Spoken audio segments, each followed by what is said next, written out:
This court is now in session. Please be seated. Good morning, Your Honor. May I proceed? Yes, please. Your Honor, we will call today. We have the matter of Commonwealth versus Lindsay Clancy. This case is represented by Attorney Kevin Reddington. The Commonwealth is represented by Assistant District Attorney Jennifer Sprague and Assistant District Attorney Jennifer. All right. Well, good morning, everyone. Good morning, counsel. Good morning, Ms. Clancy.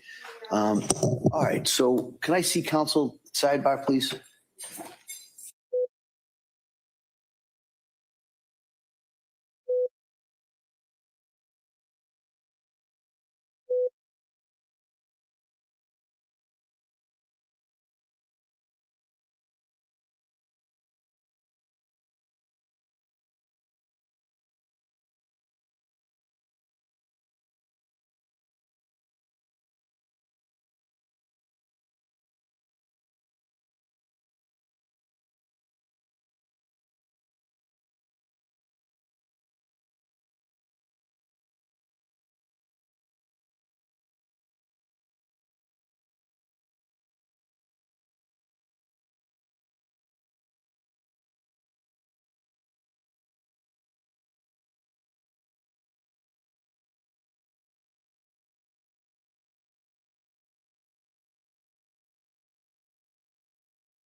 I'll second that, thank you. Okay.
Your Honor, before the jurors come up. Sure, okay, hold on.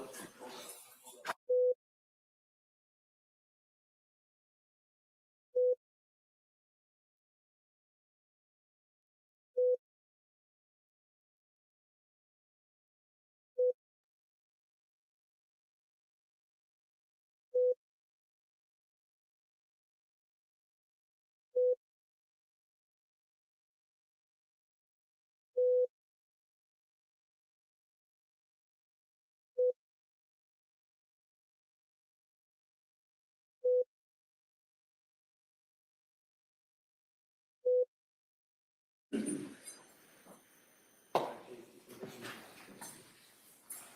right.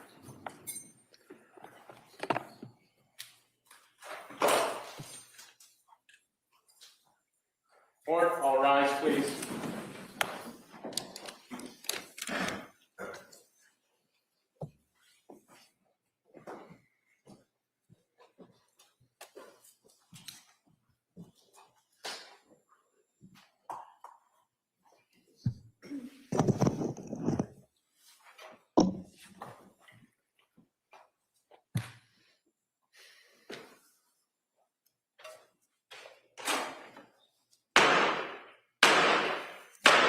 Hey. All persons having anything to do before the Honorable William Sullivan, Justice of the Superior Court, now sitting in Plymouth, within and for the Commonwealth.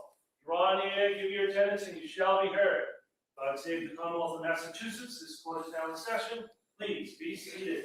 Good morning, Your Honor, may I proceed? Please. Your Honor, before we go today, we have a continuation of the jury trial in the matter of Commonwealth versus Lindsay Clancy. Ms. Clancy is present. She is represented by Attorney Kevin Harrington. The Commonwealth is represented by Assistant District Attorney Jennifer Sprague and Assistant District Attorney Shannon Hopkins. Well, good morning, everyone. What I'm going to do is, I was looking for my little cheat sheet about the questions. I thought you could probably say them along with me at this point, but let me ask them just to make sure everybody's able to follow those instructions. So has any member of the jury read, seen, heard, or overheard anything from any source that would affect your ability to be a fair and impartial juror? Next question, is there any other serious matter or concern bearing on your service as a juror? In this case, anybody needs to bring to my attention. Again, as always, thank you for following those instructions. Now, what the schedule for today is that I would expect a longer day, all right, similar to some of the days we had earlier this week. So what we're going to do is we're going to return to the defendant who's going to call their next witness, and that witness is going to be testifying by Zoom or over the monitors that you're going to have here. Just there was an earlier witness, I think, who had also testified that way. And so the delay we had coming in here was just setting that up. It should be all set. They kept me away from all the technology, so I think it should be working pretty well. And then at that point, we'll see what we'll deal with after this witness, and then we'll go on from there. Okay? All right. Thank you. Mr. Rankin? Judge. I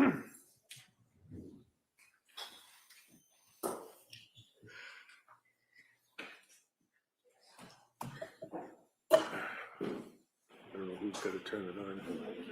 Okay, thank you. Could you please raise your right hand, sir?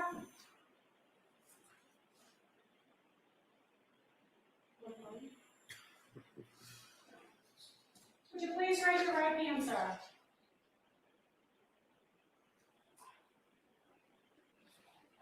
Do you solemnly swear that the testimony and the evidence you shall give to the court and the jury in the matter now pending between the Commonwealth and the defendant of bar shall be the truth, the whole truth, and nothing but the truth, so help you God?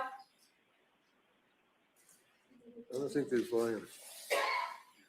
Would you turn on your volume?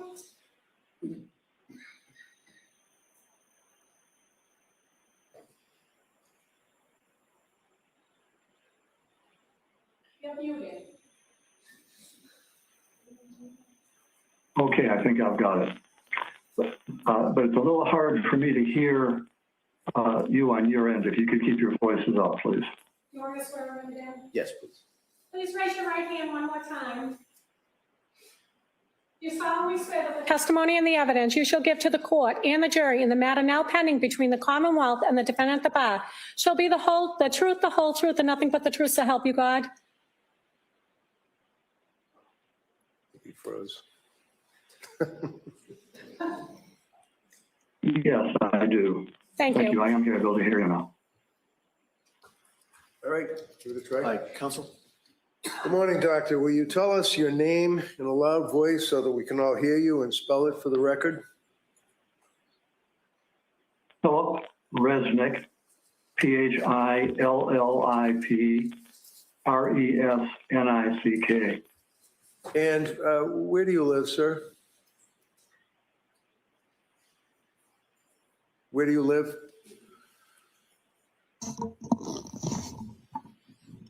Can you hear me? You froze up. I can hear you now. Okay. Where do you live? I live in the Cleveland, Ohio area. So this is a delay. Like if I ask a question, there's like a 2 or 3 second delay for your answer. So that's a little difficult, but we'll try to get through it. Can you tell us what you do for work, sir? Yes, I'm a forensic psychiatrist.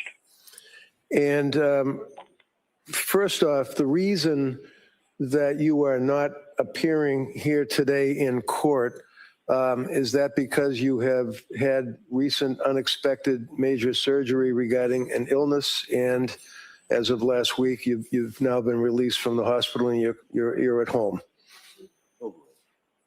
I was discharged from the hospital Tuesday night, and there was a recommendation that I not fly for the next few days. Okay, so you did intend and had tickets to come here and testify, but obviously the court has accommodated us with a Zoom. Yes. Okay.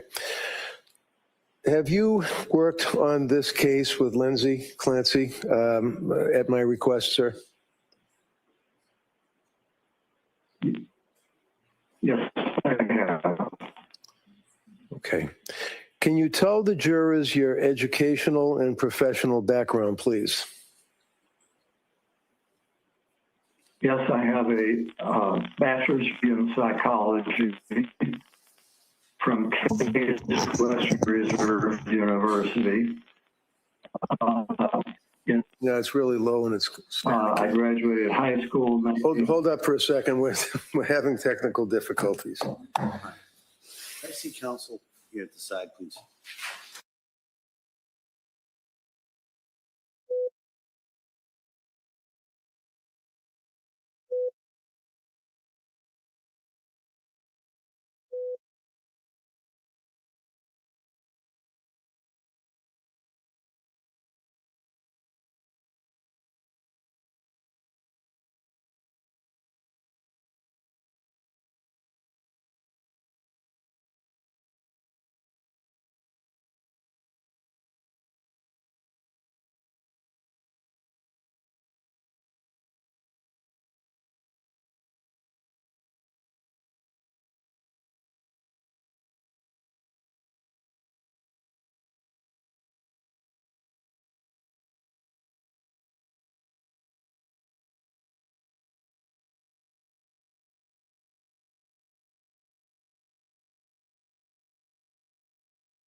Members of the jury, just like in the old days when you're watching TV, the little sign used to come up and say, technical difficulties. That's where we are. So what we're gonna do is we're gonna take a short break and have people who know more about this than I do, to kind of readdress this, all right? To see if we can have a smoother presentation, so you're able to follow and listen to the testimony without kind of being broken up and choppy. All right, so I'm gonna ask you, well, I hope it's a short break, but that's the goal, is to get this in a manner that is easier for you to hear and absorb this information.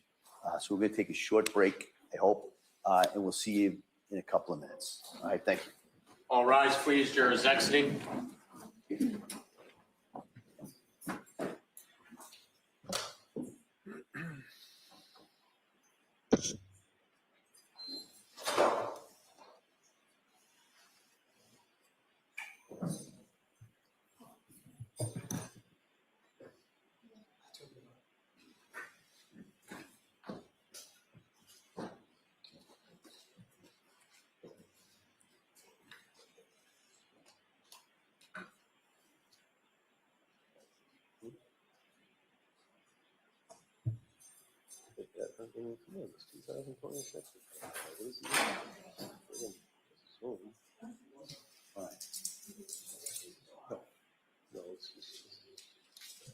All right, so we'll be in a short recess.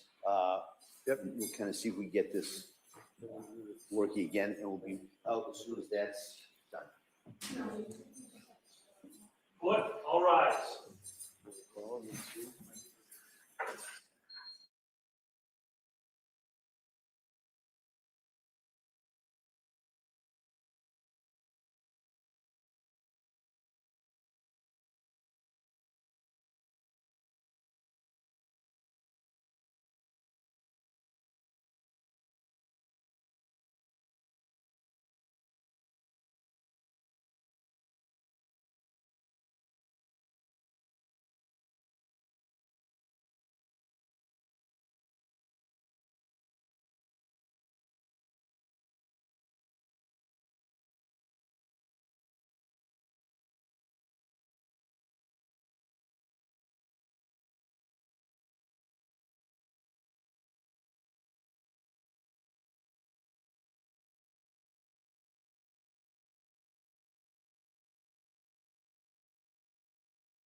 court is back in session. You may be seated. Your Honor, for the purpose of the record, we return back to the trial of Commonwealth versus Lindsay Clancy. All parties are present excluding the jury.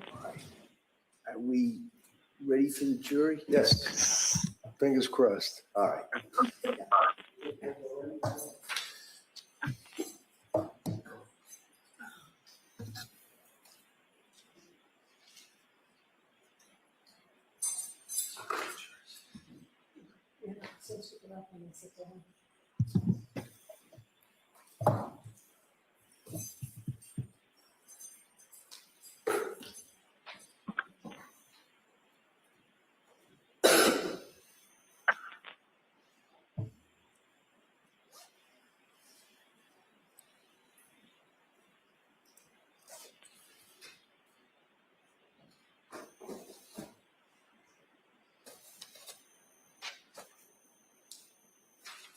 I'm leaving.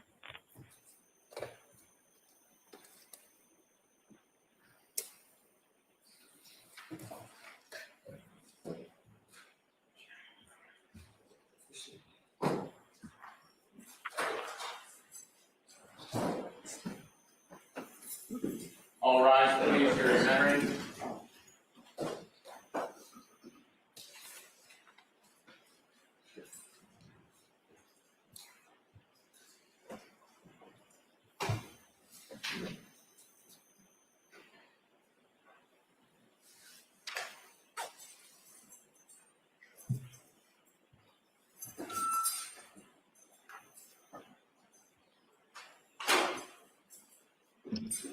Court is back in session. You may be seated. Your Honor, for the purpose of the record, we return back to the trial of Commonwealth versus Lindsay Clancy. All parties are present, including the defendant and including the 18 jurors. Thank you, Madam Clerk. Members of the jury, we're going to give it another go. All right? All right. Go ahead. Okay, thank you.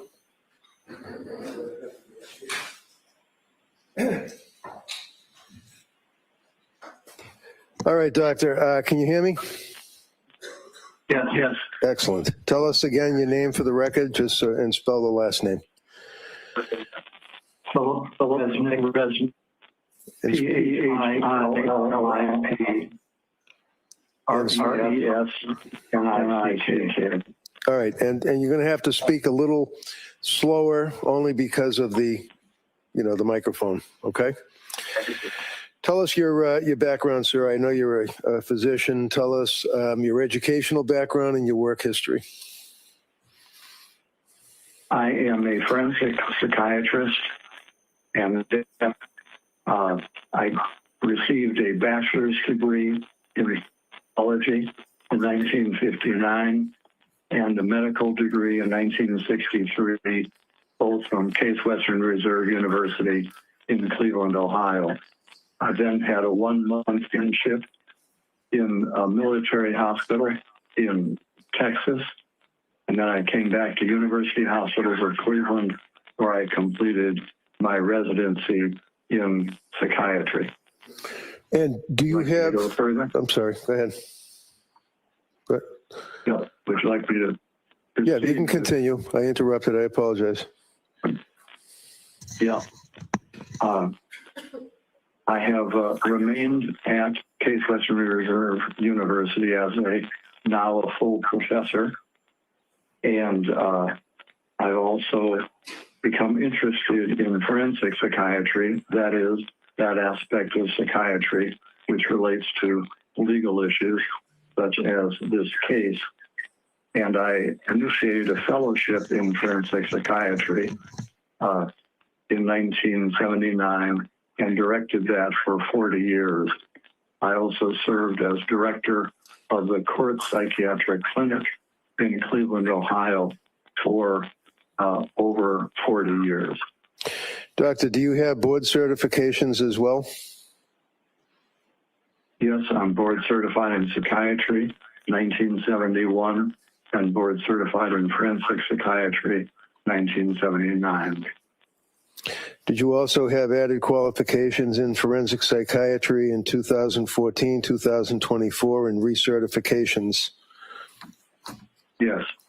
And have you, without going through them, also had a number of visiting professorships? Yes, I've had about 14 visiting professorships.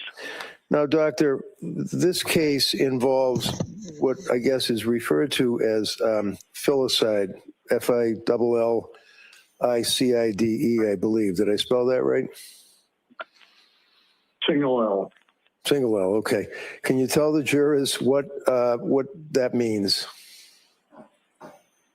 Now, filicide is a parent killing a child, and it is a relatively infrequent phenomenon that occurs in the United States somewhere between 400 and 500 times a year.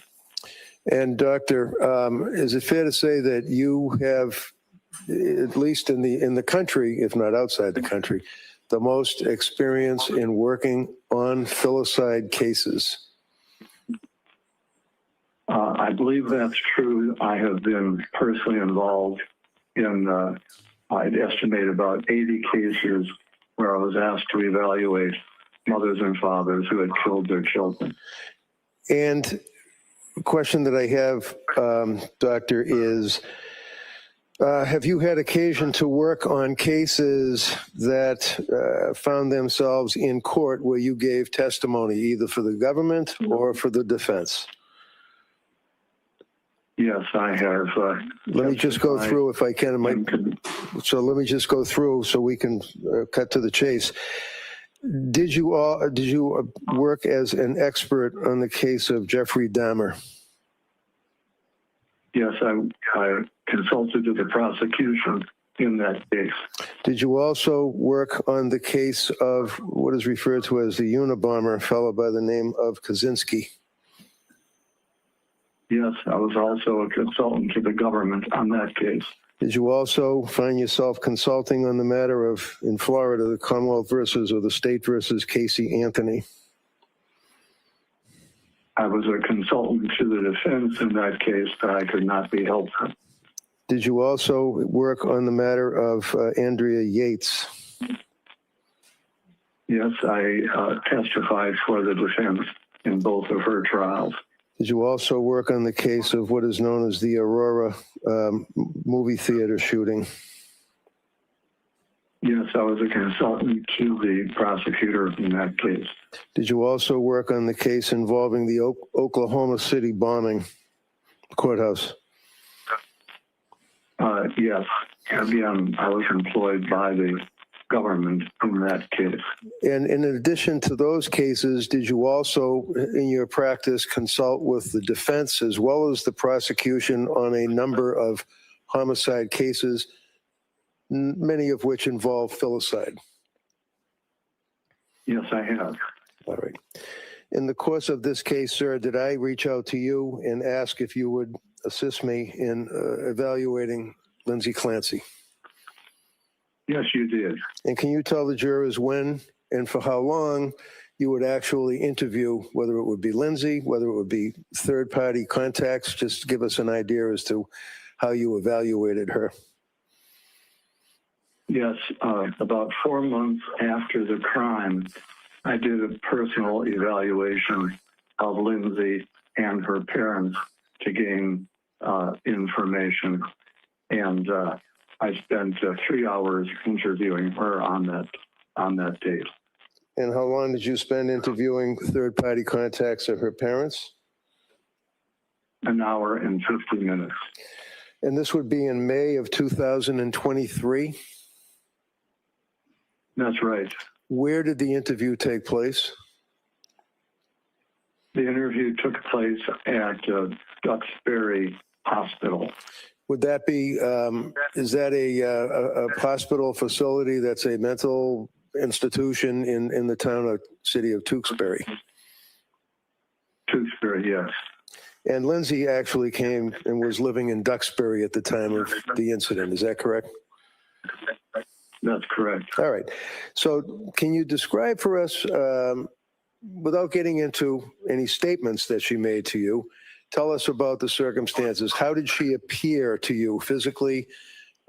And how was she able to answer your questions? Just tell us what her appearance was, her mood.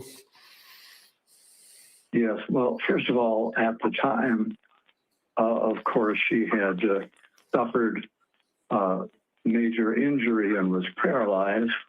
So that was the setting. So during the examination, she did not have control of the lower part of her body. During the interview, she appeared somewhat matter of fact, but at the time she was still grieving. The nurses told me that she was crying daily about the loss of her 3 children, and she was also medicated at that time. She was fully cooperative and gave me a detailed account of her recollections of the critical events. Did you make an observation of her affect? Did she appear to have what you refer to as a flat affect? Yes, she did have, or I would call it a blunted affect. That is, her emotions were not as you would expect. Her feeling tone was muted. Muted? Is that what you said, muted? Muted, Okay. yes.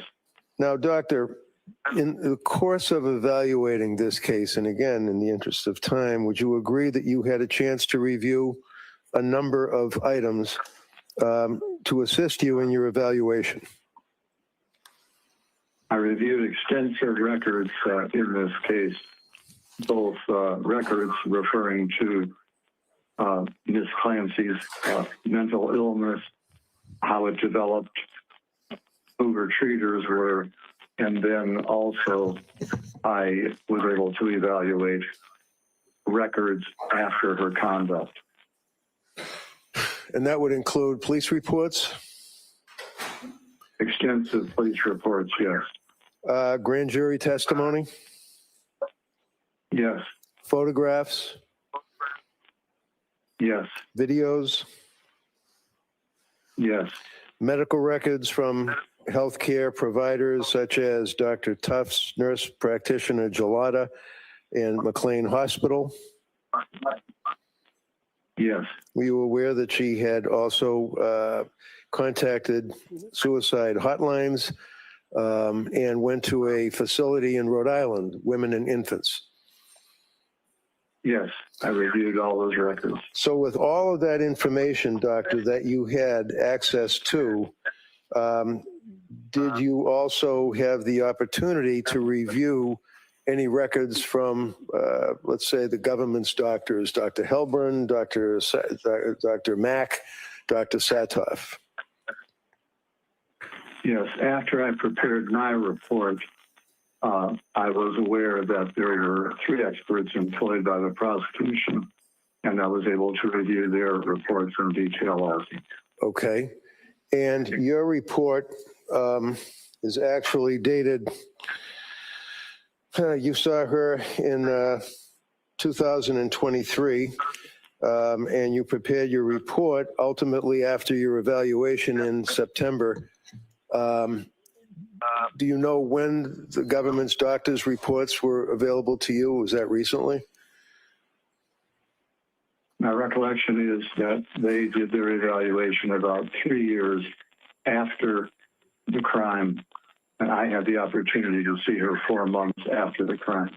Now, did you also have occasion, sir, to see from Dr. Helbrun, government's doctor, psychiatric testing?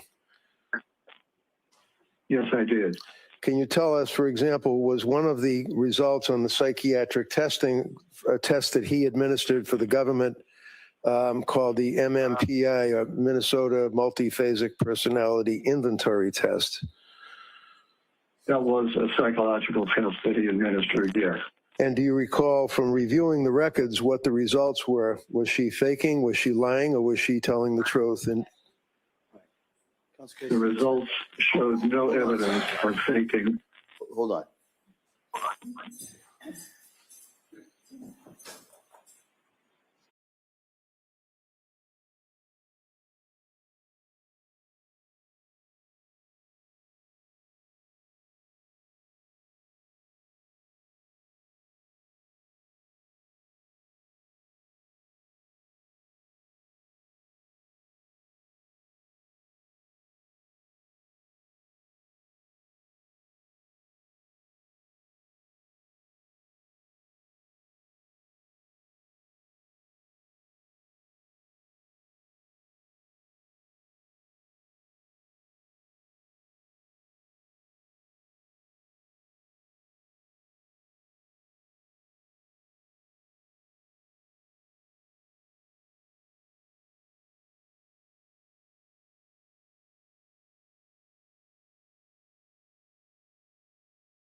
Okay, Doctor, I had asked you if you were aware that government's Dr. Halpern had administered the MMPI test and came to a conclusion as to whether or not Lindsay was telling the truth, faking, or exaggerating symptoms. And you relied on that test as a portion of your opinion. Is that right? Yes, I did. Can you tell the jurors what the results of that test were, to your knowledge? The summary, the results were that Lindsay Clancy had a tendency to minimize and did not have a tendency to exaggerate what she was saying and her own symptoms. Did it also indicate that she was not, I think the terminology is faking or lying in her answers, but in fact was being truthful as best she could be? Yes, although the test is a little more specific about symptoms rather than lying or not lying, but it did not suggest any evidence of faking symptoms. Okay, and I'm sorry, that broke up. It did not suggest any evidence of what? No evidence of faking psychiatric symptoms. And then finally, one of the scales in that test is referred to as the K, I think from the books, the K scale or the lie scale. Is that correct? Yes, that was not elevated. Not elevated. Okay. Now, doctor, in your experience, do you have any particular subspecialty or interest in the concept of people that are malingering or faking in the forensic world? In other words, if it's a criminal case, if it's a workman's comp case where somebody's pretending their back hurts, things of that nature. Have you focused on that as a subspecialty or interest in your career? That has been a major interest. I've actually written 46 articles or book chapters in this area. The first was 1984, and over the course of that, of course, new research comes out. So when you write a new edition of a book chapter, it would incorporate new material.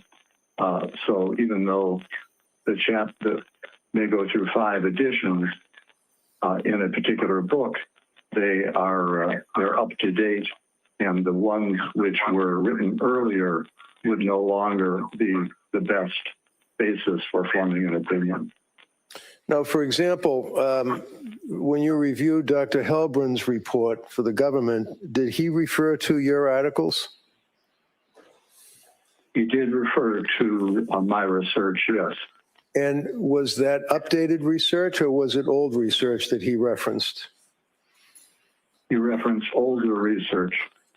So can you tell us, Doctor, when you consider let me start over again. When you reviewed Lindsay's medical records, you also reviewed the psychopharmacology, in other words, the medications that Dr. Tufts and Gelada and all of these other doctors had prescribed to her during that period of time? Yes, I did. And have in mind your interview, the time that you spent with her directly reviewing all of the documents, all of the medical records, everything that we've talked about. And you're also aware from her, not specifically what she said to you, but you're aware of the circumstances from her recollection as to the killings that she told you. Is that correct? Yes, as well as the journal she kept and other evidence of her thinking and symptoms as the time approached for the crime on January 24th, 2023. Okay, and you were also aware of her access to her cell phone, doing Google searches and looking up medications during that period of October, November, December, and January. You're aware of that, correct?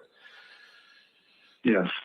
Okay, and can you tell the jurors, in your opinion, sir, with your years of experience in the issue of filicide, working for just the government on a number of cases and the defense and your evaluation of Lindsay. Can you tell this jury your opinion as to whether or not at the time of the killings that she was suffering from a disease or defect that impaired her ability to substantially appreciate and or conform her conduct to the requirements of the law? Well, sure. Let me begin with the issue of whether she had a mental disease or a defect.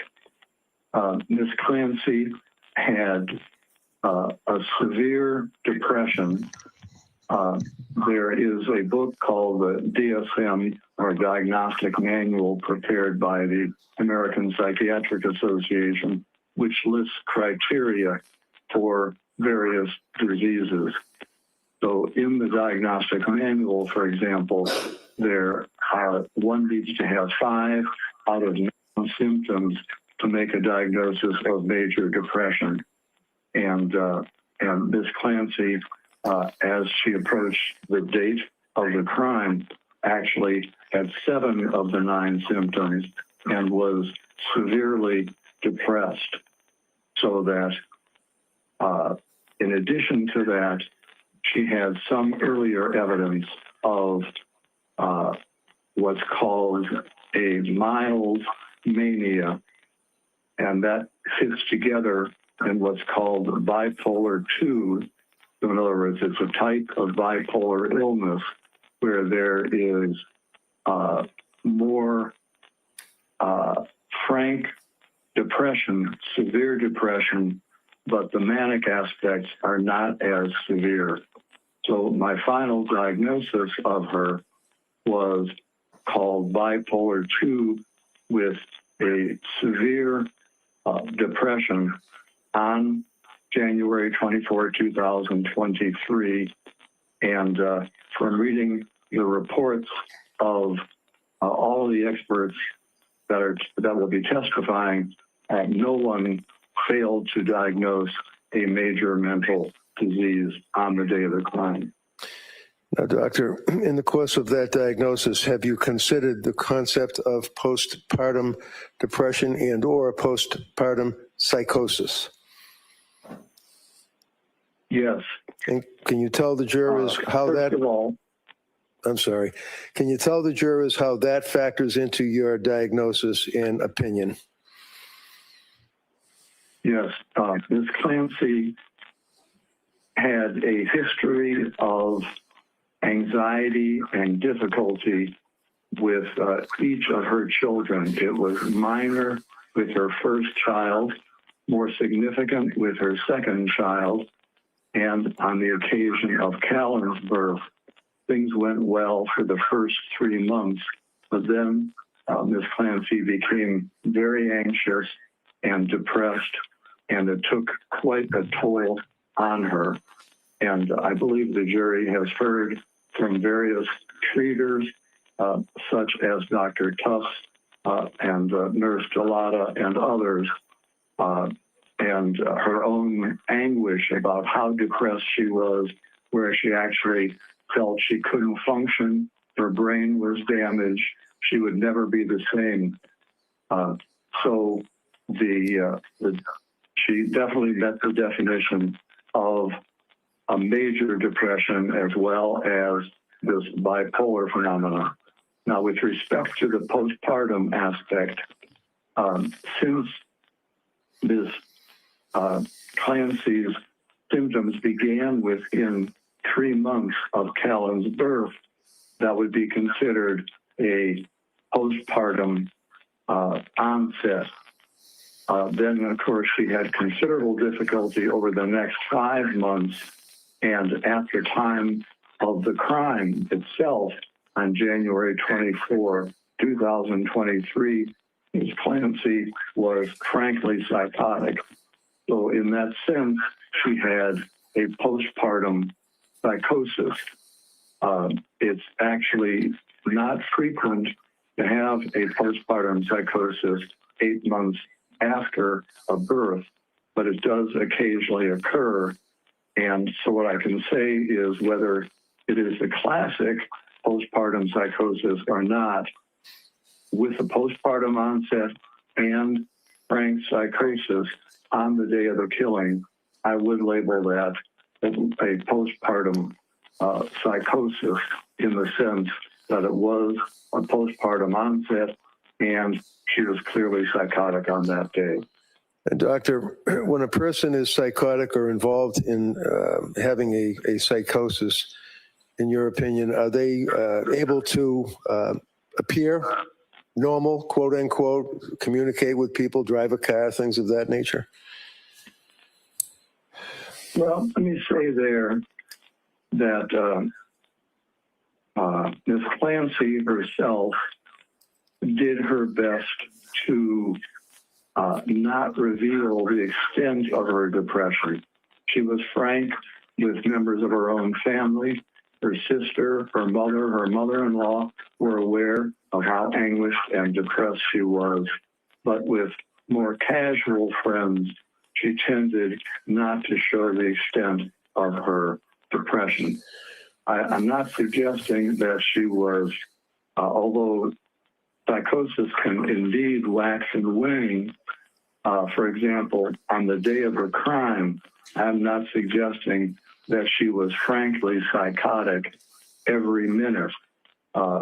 She was functioning. In fact, she said she was having a better day than other days.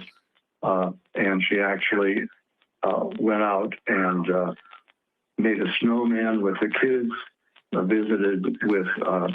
took Cora to a doctor for the 5th birthday checkup, and was functioning at a level that was not frankly psychotic until she had a command hallucination while her husband, Patrick, was out doing a couple of chores.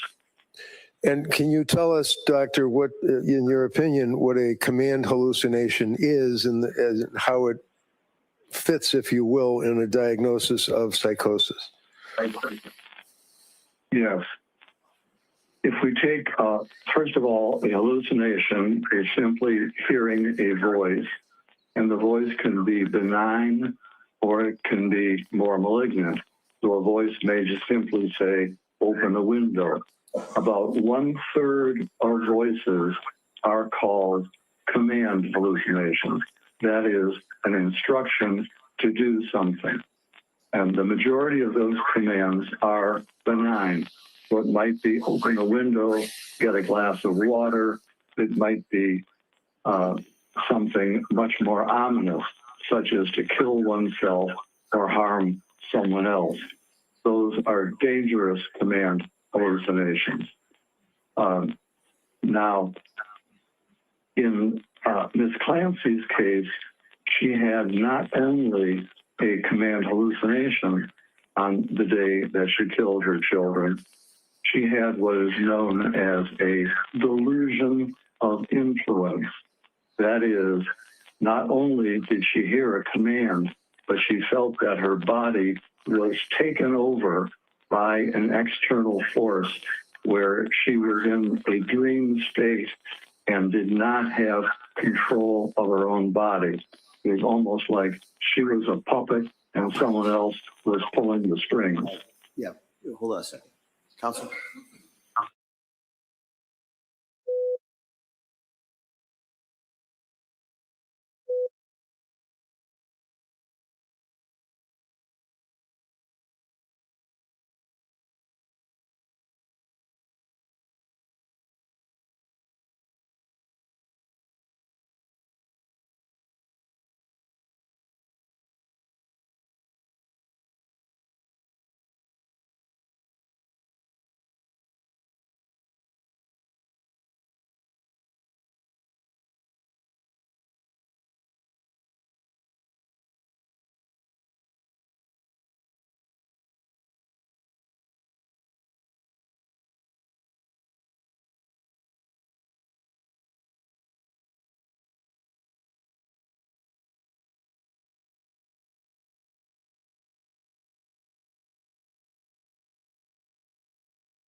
Members of the jury, I want to give you an instruction at this point. I'm going to go into this also a little bit later when I give you the full instructions at the end of the case. But you were not to consider the defendant's statements to any psychiatrist or psychologist as establishing the truth of any facts that are contained in that sentence, in those statements, all right?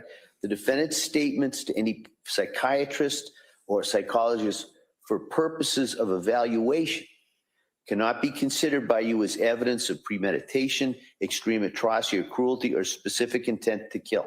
Such statements are admissible only as they relate to the basis for the doctor's opinion of the defendant's mental condition. All right, and I'll go into that a little bit later. Okay? Go ahead, Mr. Riggs.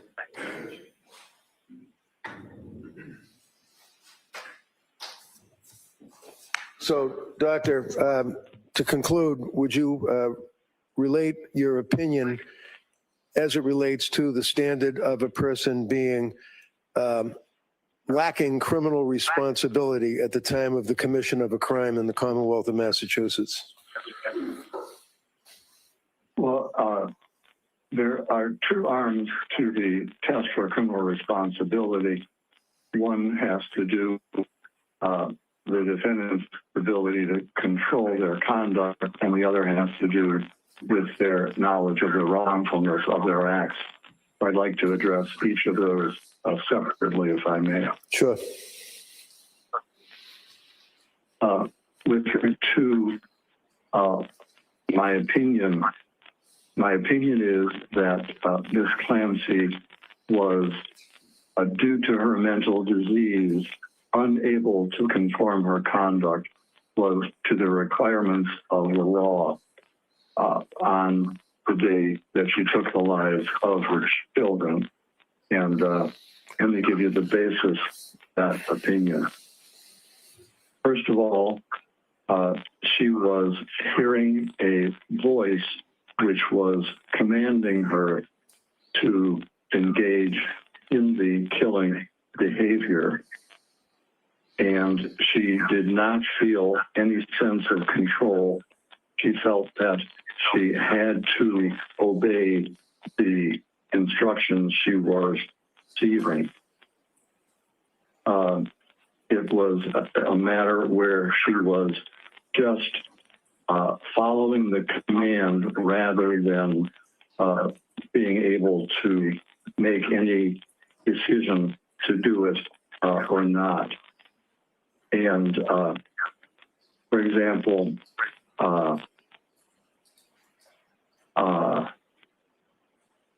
I asked Ms. Clancy. No, you can't say what you talked. Doctor, you can't. You cannot say what she told you. All right. Okay. All right. I will not do that. Let me just make sure I'm covering other aspects of this. The second evidence that she was lacking control is the fact that she made a severe suicide attempt, also based on the command hallucination that she heard that day, so that she not only cut her throat and jumped out of a window, she very much wanted to die.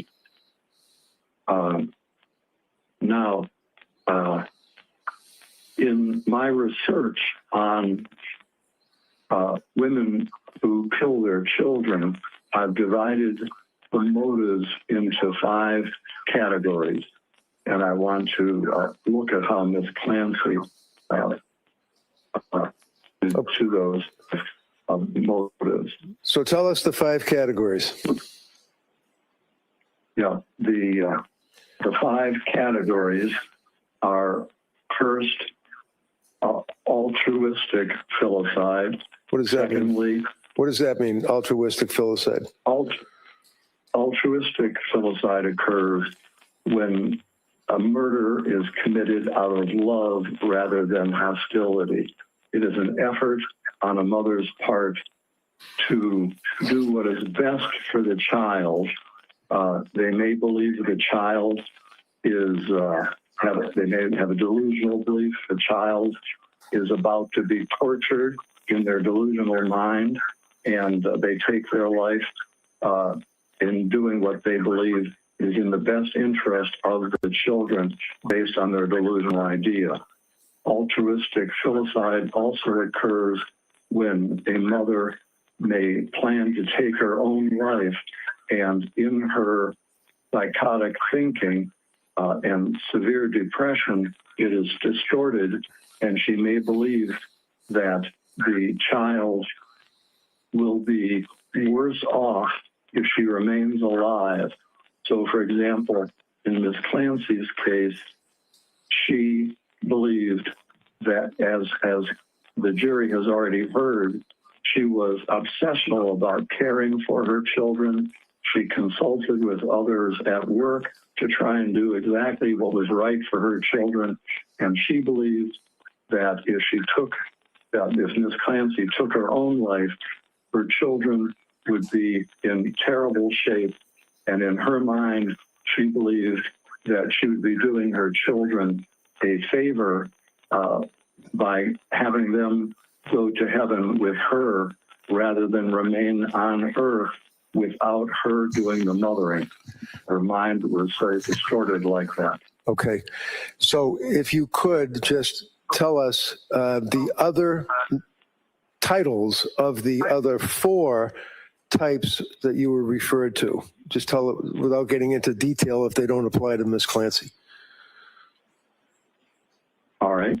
The second category does apply to Ms. Clancy, and that is called acutely psychotic filicide. Okay. And this occurs when someone is frankly psychotic.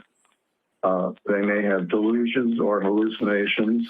They're out of touch with reality, and rather than having any rational motive, they're simply acting on their psychotic beliefs. So those 2 both apply to Ms. Clancy. The other 3. Okay, go ahead. I'm sorry. Go ahead. No, that's right. Just give us the other 3, the captions of them. The other 3 which do not apply, one is called child maltreatment, in which a parent may shake the child to death or throw a child against a wall in an abusive manner. The next category is unwanted child, where someone, just for their convenience, the child is a burden and they kill the child for that motive. And the final motive is spouse revenge filicide. That is, someone hates their spouse so much that they're willing to sacrifice the child as a way to punish the spouse. And the 3 latter categories clearly do not apply to Ms. Clancy. She loved her husband, respected her husband, had a good marriage. She never spanked or ever abused her child, and all of her children were wanted. In fact, she planned to have a 4th child. So those 3 categories clearly do not apply. If I can explain how the 2 categories did apply, I've already mentioned that Ms. Clancy believed that a distorted belief that her children would just be miserable, and she could not imagine them continuing to exist and have a decent life without her being there as a mother. And so in that sense, she did what she believed was morally right, even though she understood that ordinarily killing a child is against the law. She believed that she was doing what was right for her children with her distorted psychotic thinking about the children's need for her. And then with respect to the second category of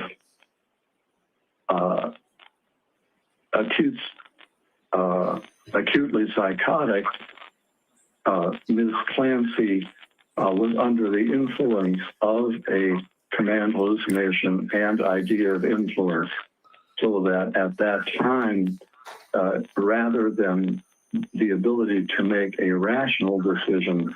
She was so in the grip of her psychotic command hallucination and idea of influence that she lacked the capacity to conform her conduct to the requirements of the law. Okay. And Doctor, pretty much finally, there's been some questions or allegations that Ms. Clancy did not provide information to her healthcare providers about her adverse effects of medication that she had been prescribed. Do you agree with that from your review of the medical records, or did she, in fact, tell her healthcare providers how she felt as a result of what she perceived to be the medications that were prescribed?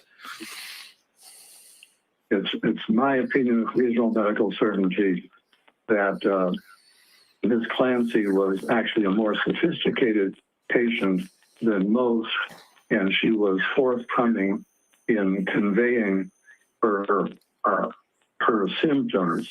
The one area in which she was not fully revealing was the area of when she had an impulse to harm her children, and that was because she had a rational belief that her children may be taken away from her by a social service agency. She had an irrational belief that if she even entered a medical hospital, that her children would be taken away. So that is the one area in which she was not fully forthcoming.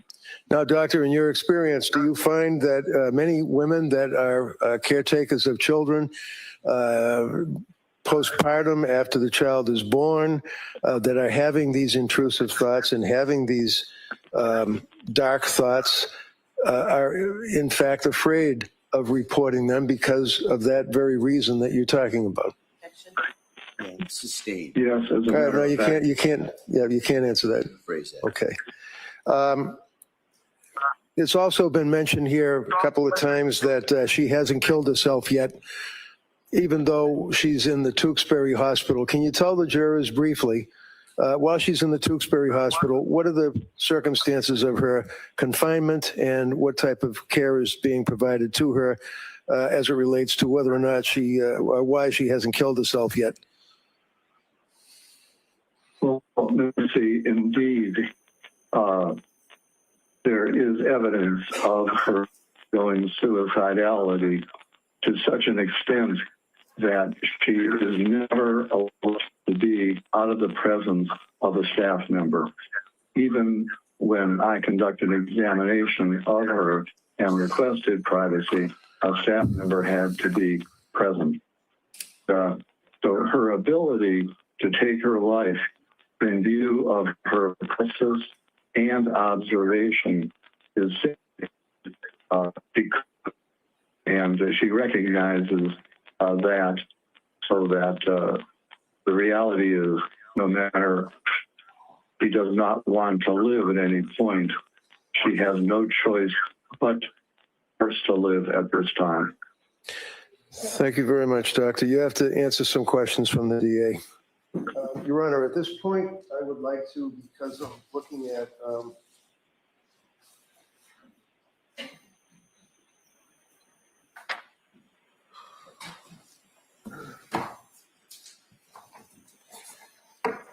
yeah, 40-page resume, so I just offer that if I could. Any objection? No objection. Okay, that may be marked. Thank you.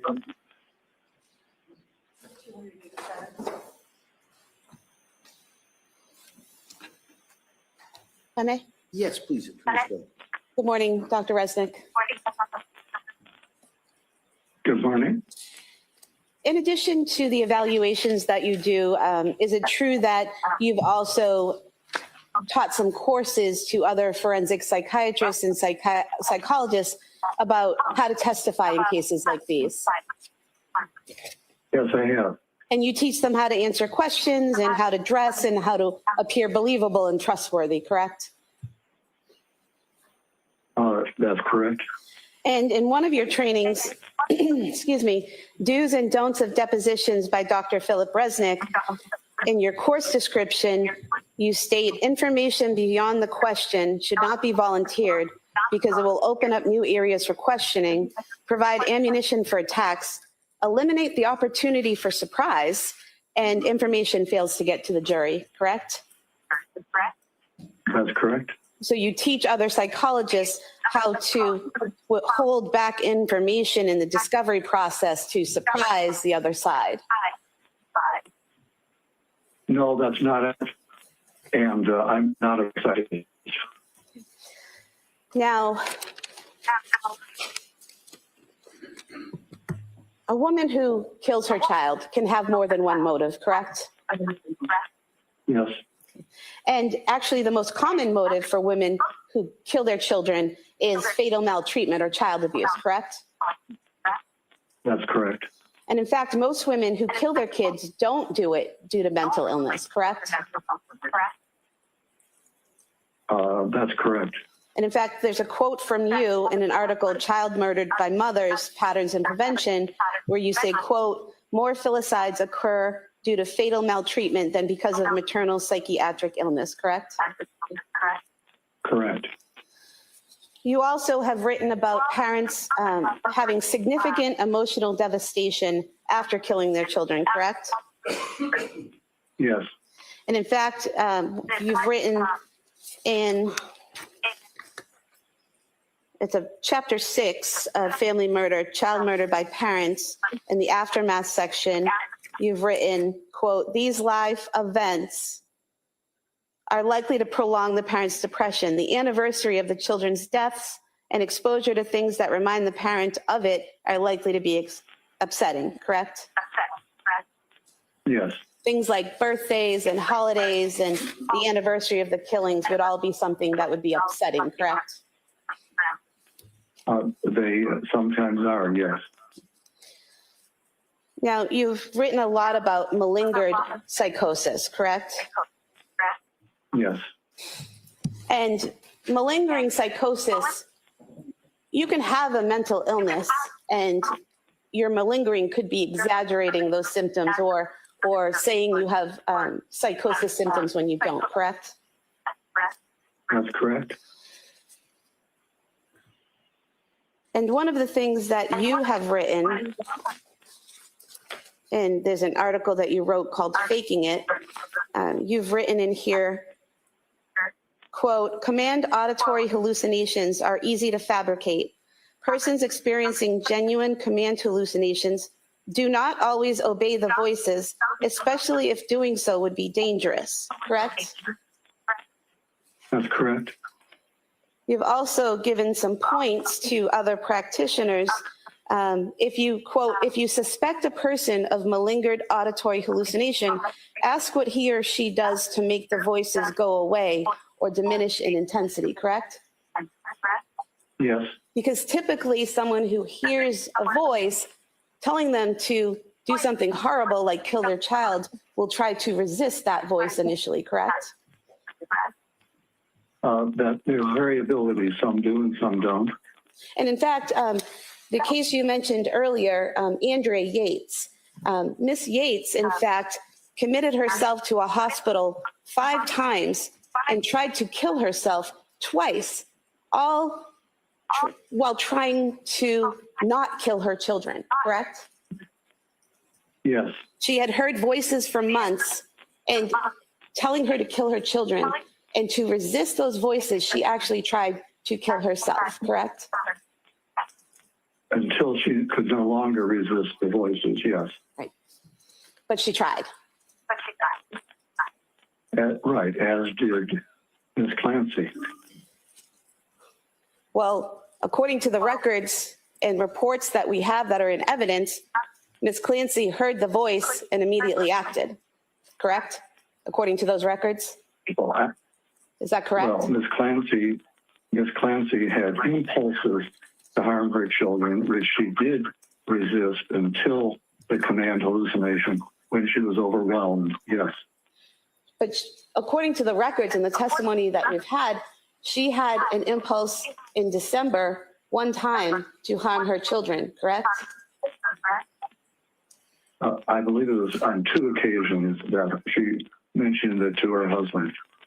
And then never again after that until her kids were killed, correct?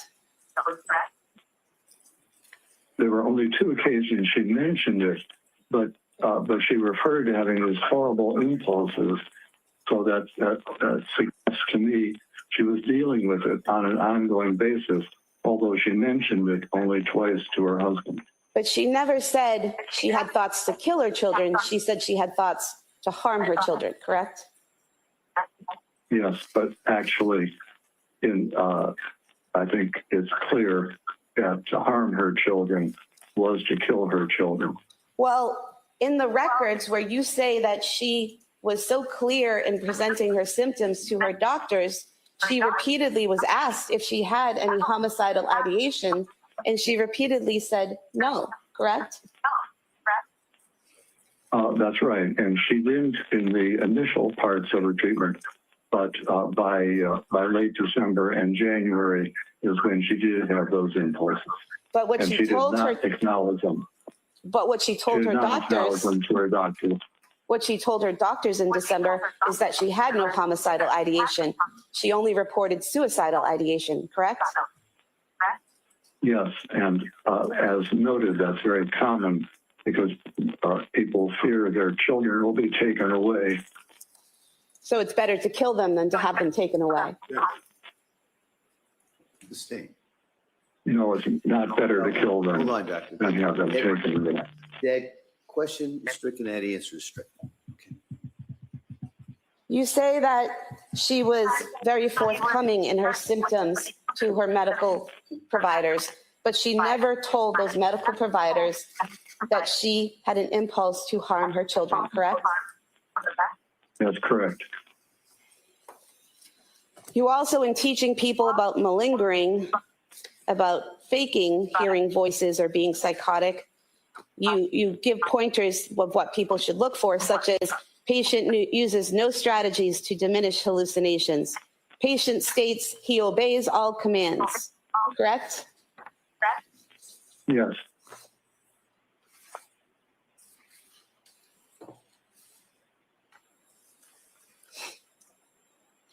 You also, in a podcast, evidence entitled Identifying Malingering with Dr. Philip Resnick, you were asked about malingering and you said, and asked about hearing voices, and you said, quote, so a common example I'll use in teaching is if you hear a voice out of the blue that says, kill your mother, your moral fiber would cause you to hesitate. But if you have concurrent delusion that your mother is an evil wizard, you're more likely to act on that command hallucination, correct? Correct. And there's no evidence in the records or in the testimony that we've had thus far that Ms. Clancy believed that her children were evil or that they were possessed or that there was any danger posed by them or to them by such forces, correct? Instead, Ms. Clancy. Well, it's a yes or no question, doctor. No, go ahead. You can answer that. Instead, Ms. Clancy had the psychotic, distorted belief that her children would be better off in heaven rather than being motherless. So that was her psychotic distortion, coupled with the command hallucination. So she met the exact requirement you're referring to. And you believe that that was her psychotic delusion that they would be better off without her, better off in heaven without her, because according to your report, you could figure out no rational, non-psychotic motive for her to kill her children, correct? Yes. And so just because you can't figure out a motive or you don't know a motive or the person doesn't tell you a motive doesn't mean that there actually isn't a motive, correct? There was a motive. But that's not what I asked you. I did not already. ask you about Ms. Clancy. I said, just because someone tells you that they don't have a motive or you can't figure out a motive doesn't mean they didn't actually have a motive, correct? That's possible, yes.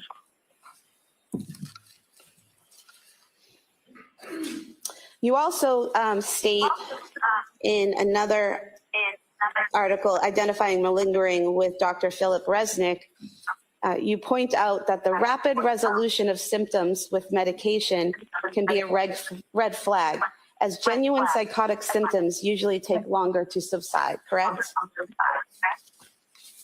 That's correct. Were you aware from the Tewksbury records that on page 1136, it says Ms. Clancy has been clinically stable since her admission. There have been no events of affective, cognitive, or behavioral instability since her admission, and that Ms. Clancy has not evidenced any challenges in accepting and conforming to the rules and standards. Did you review that Yes, note? I'm aware of that. Okay. Were you also Yeah. aware on page 1168 that it says Ms. Clancy denies that she has ever experienced hallucinatory content prior to or since that event, referring to when she killed her children, correct? Yes. And you're aware on page 1170, it states Ms. Clancy presents with intact reality testing and no observable symptoms of psychosis. She is actively engaged in treatment. She is able to identify possible hopes for her future, including serving as an activist for postpartum psychosis awareness and participating in a wheelchair marathon. Were you aware of that? Yes. I move to submit these 3 sections as the next 3 exhibits. All right. Any objection? All right. Are those part of the Tewksbury records are already in? Yes. Okay, those may be admitted.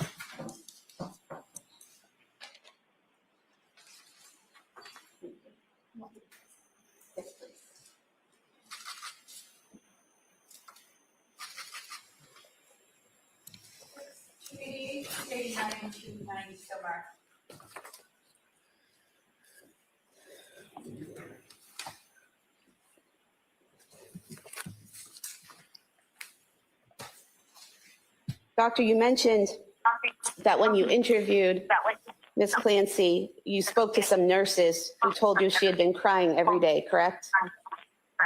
Yes. Are you aware that in the Tewksbury records, in the one-to-one notes of people who watched her every minute of every day, there's no record of her crying every day?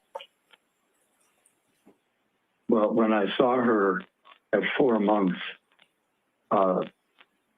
I'm not sure, was she already, how long had she been at Tewksbury?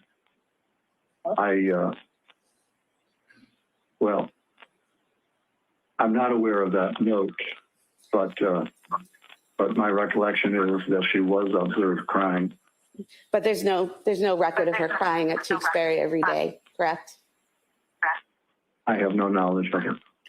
And you mentioned that during the interview, not getting into anything that she said, but her affect, her expressions, her emotions, you said that they were flat and blunted, correct? Yes. Do you remember the portions of the video where she smiled and laughed? Are you talking about the video of my interview? What was that? Are you talking about the videotape of my interview with her? Yes. Yes, at the end of the video, do you recall her smiling and laughing? So does that open up the video?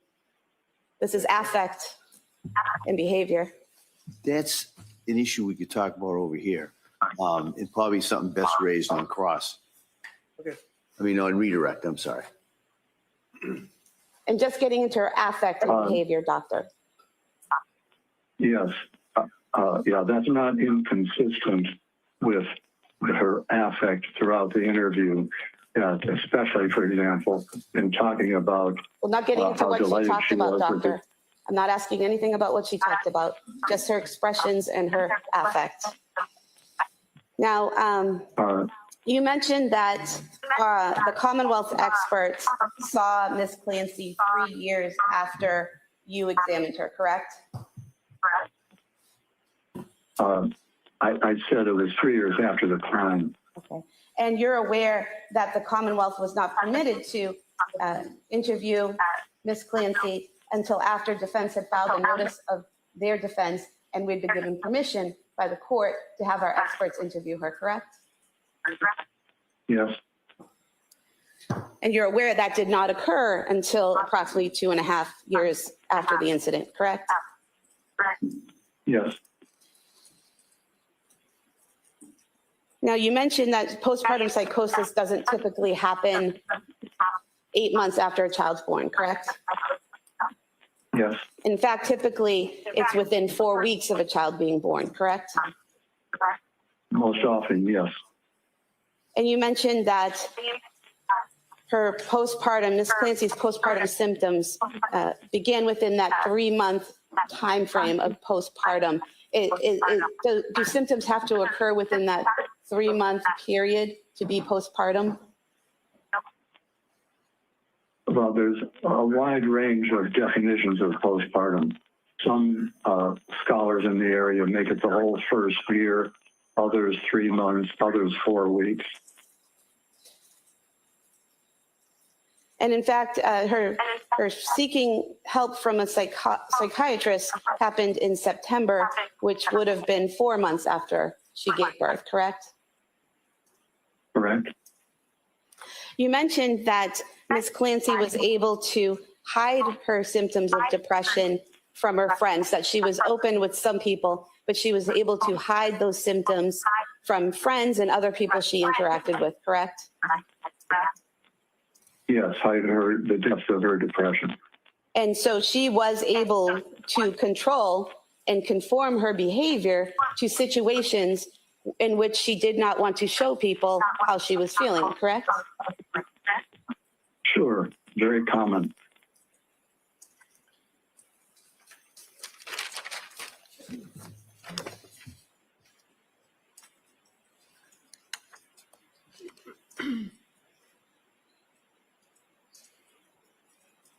Now, you wrote in your report on page 24 that Ms. Clancy had paranoid beliefs that her children would be taken away from her if anyone knew what she was going through, correct? Yes, But that's actually a rational belief, is it not? That if someone knows you want to harm your children, they might be taken away? it can be rational, but it was more, it approached irrational in her case rather than rational.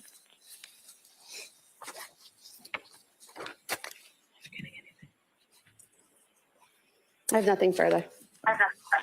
Your redirect? Bless you.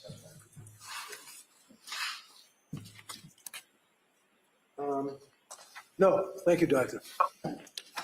All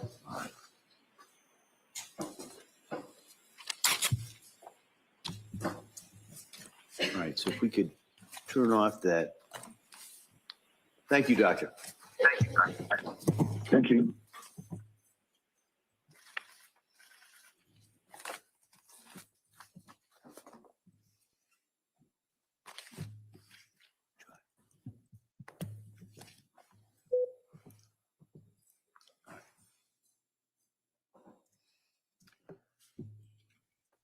All right.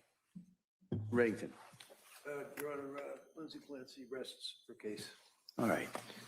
So, members of the jury, the defense has now rested its case. All right, so I'm going to talk to counsel for a minute or so over here, and we're about to go into the next phase of this case, which would be the Commonwealth is offered and given the opportunity to offer rebuttal witnesses on certain issues. And so I'm going to talk to counsel first, and I'll inquire of the Commonwealth if they wish to offer these rebuttal witnesses. Okay, so counsel, can I see it sidebar?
Attorney Sprague, does the Commonwealth wish to offer any rebuttal? Yes, Your Honor. All right. If you call your next witness, please. The Commonwealth will call Dr. Abram Mack.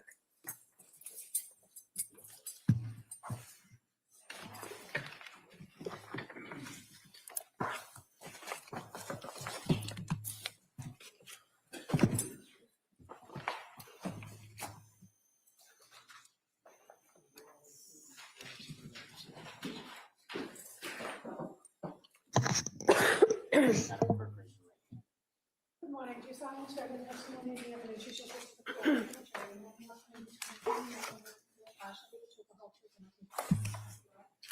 Thank you. You may have a seat, sir. All right. Good morning, Doctor. Morning. All right.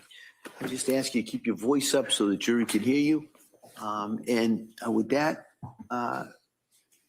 Attorney Buckingham, please. Thank you. Good morning, sir. Good morning. Could you please tell the jurors your first and last name? Abram Mack. And would you spell your name for the record, please? Abram is spelled A, V like Victor, R like Robert, A like Apple, M like Mary. And I'm just going to ask you to speak in a loud, clear voice. And if you need to kind of push closer to the microphone, that might help. I will. Thank you. What do you do for work, sir? I'm a psychiatrist. And how long have you been a psychiatrist? After training, I've been a psychiatrist for 22 years now. And can you tell us a little bit about your educational background? Sure. I went to the University of Michigan College, Cornell University for medical school. I was here at the Brigham for residency in psychiatry. And then that was followed by a fellowship in child psychiatry at Columbia University and a one-year fellowship in forensic psychiatry at New York University. And what do you do now? What's your area of practice now? I'm a psychiatrist. For all these 22 years, I've been serving in a lot of different roles. Currently, I'm a professor of psychiatry at Thomas Jefferson University in Philadelphia, and I see patients at a child hospital called Nemours. And so you, in your current practice, have a clinical practice, and you also do forensic psychiatry. Is that correct? That's correct. And do you have any board certifications? I do. And what are you board certified in? I'm board certified in psychiatry, child and adolescent psychiatry, and also forensic psychiatry. I had been board certified in addiction medicine by the American Board of Addiction Medicine, but they closed. So I don't know if I can still say that I'm board certified by them. Okay. And to what extent are you engaged in the forensic psychiatry? What areas of forensic psychiatry do you have you testified in?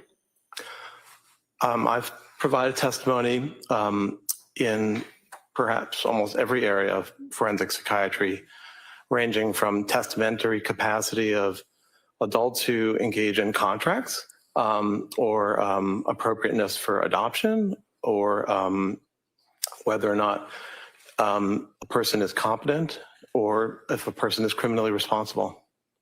Now, in what areas of the country have you testified on those topics? Around the country.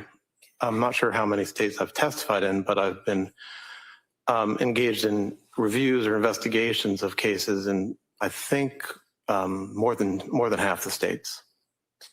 And what does it mean to conduct a forensic evaluation in psychiatry? Well, it can mean a lot of different things depending on the question that's being asked by a court or other authority. Sometimes there are statutes that you as the forensic psychiatrist need to try to answer a particular question that a statute requires.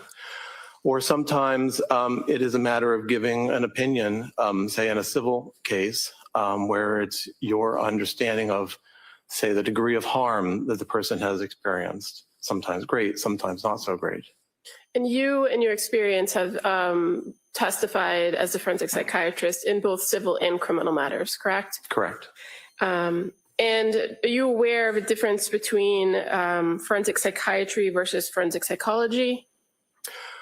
There are differences, aside from the fact that they're different professions, but they both cover mental health. There are different rules that apply to forensic psychologists in their carrying out their roles as psychologists. Now, when you mentioned that you have done some work and testified in matters regarding criminal responsibility, right? Correct. And you're aware that different states have slightly different statutes when it comes to criminal responsibility. Yes. And so in this case, you were asked to review the matter of the Commonwealth versus Lindsay Clancy, correct? Yes. And so in order to do that, did you review the statutes here in Massachusetts regarding criminal responsibility? Yes, I did. And can you tell us how it came that you were involved in this case? I was asked by the prosecutor's office to be involved as a psychiatrist reviewing the matter. And when you're asked or you're retained by either side in a case, defense or prosecution, what is the goal of the evaluation? Are you just trying to advocate for the side who hires you, or are you conducting an independent evaluation of the evidence? Overall. You can answer. Well, to answer your question, certainly the goal is to provide an independent evaluation, or one would also add to provide clarity and to say what can be said. In criminal matters, sometimes it's a very certain question that it's either a yes or a no. In other matters, it's not always necessarily a strict yes or no. Now, in criminal matters where you were asked to conduct these independent evaluations, how do you approach it? What kind of information do you seek, or would you prefer to have in order to conduct the evaluation?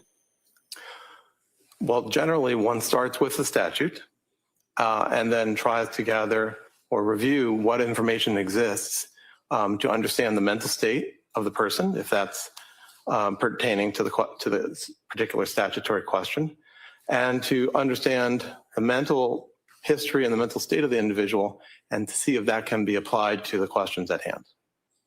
And so what types of records are you generally looking at when conducting a forensic evaluation for something like criminal responsibility? Well, one would certainly want to review psychiatric records if they exist. Ideally also to have examined the individual and to gather information, not only historical information from the individual, but to do, in that sense, an examination in real time. And that provides you the information, what we call a mental status examination. Okay. Other records are also important: medical records, educational records, and other records that describe the individual. And when we're talking about a criminal case, fair to say you review the entire criminal file too, right? Yes. And when you're doing these evaluations and creating a database of this particular information, are there any limitations to your opinion or evaluation? Not sure how you mean that. Well, when you have these evaluations that you're conducting, namely for criminal responsibility, do those evaluations, are they limited based on the information that you have? Meaning, if you don't have everything at the time you do your evaluation, is there kind of a caveat to your opinion? Well, when I write an opinion or state an opinion, it is based on the totality of the information that I have. If additional information comes along, I am open to receiving that and integrating that into my understanding of the totality. Now, when you interview the individual in these evaluations, the purpose of the interview or purpose of your contact with them is not to provide treatment, correct? Correct. And the opinion that you reach ultimately is based on the defendant's mental state, correct? To the extent that impacts the question, yes. Okay. Well, when we're talking about criminal responsibility, you'd agree that's the kind of the central issue, is the person's mental state at the time of the alleged offense, correct? That's correct. Okay. So in Massachusetts here, with the question of criminal responsibility, are you aware of what the standard is? Yes. And what is it? Well, it uses particular language based on the common concept throughout the country called the McNaughton standard. And I could read to you the specifics of the language, but effectively, it refers to two pieces. Well, actually starts with three. One is, did the person have a mental disorder at the time of the event? And then secondly, the two prongs speak to specifics about the mental state at the time. One being, and I would want to refer to the actual statute. Well, if we can, maybe we break that down for the jury. Yeah. So the first part of this for criminal responsibility is the question of, does the person suffer from a mental disease or defect, correct? Correct. Objection to the leading. Let's see if he knows. Yeah, if you just ask him. I can rephrase He's the aware, and question. if you want to refresh his memory, you can. Well, you've already testified the first part of the analysis, and I think you used the terminology mental disorder. Yes, I did. And you're aware that a mental disorder is a clinical term. Yes. I'm sorry, I didn't hear that. I apologize. What was that? A mental disorder is a clinical term. The terminology mental disease or defect, are you aware that's a legal term? Okay. Okay. Well, so when you are conducting evaluations for criminal responsibility, Is that an answer? Yes. Said, I'm okay. sorry. Yes. Yeah, all right. when you're conducting an evaluation for criminal responsibility and you're trying to determine whether a person suffers from a mental disease or defect, do you look to mental disorders to see if that meets criteria? I would evaluate if the person has ever had a psychiatric or a mental disorder. And what kinds of tools do you have available to you to do that? Well, there are two tools. One is gathering of historical information, and the other is the information you gather from actually seeing the person face to face. And as a psychiatrist, that's something you do in your clinical practice all the time, right? Correct. Because one of the main things you're going to do is look to try to diagnose an individual. Correct. And so how do you go about determining that if a person has a mental disorder? In psychiatry, we make diagnoses in a descriptive manner. We look to see ways in which the individual has symptoms or signs of mental disorders or mental defects or psychiatric disorders. So in particular, one will start with trying to gather as much information as possible about what are the things that bother the individual. That may be their mood, that might be things that they get anxious about, that may be abnormal movements that they make. And that will also be aligned with understanding their medical condition, any medications that they take, any substances that they use. There's an array of information, sets of information that one gathers in that portion where you ask questions, but effectively you're asking questions about symptoms. And one is trying to understand not just symptoms, but the degree of impairment that symptoms might be causing an individual. And do you work with any sort of tools that help you identify particular characteristics of symptoms associated with disorders in your field? Well, at times, individuals use scales or tests, which can be psychological tests or scales that ask particular questions. Or other times, you might use tests that are biological tests, like the person's brain waves, called an EEG, or laboratory tests. When you're talking about diagnosing an individual for any particular mental disorder, are there specific criteria for different types of disorders? Yes, there are. And is there a source that you use as a psychiatrist in order to identify the criteria for different disorders?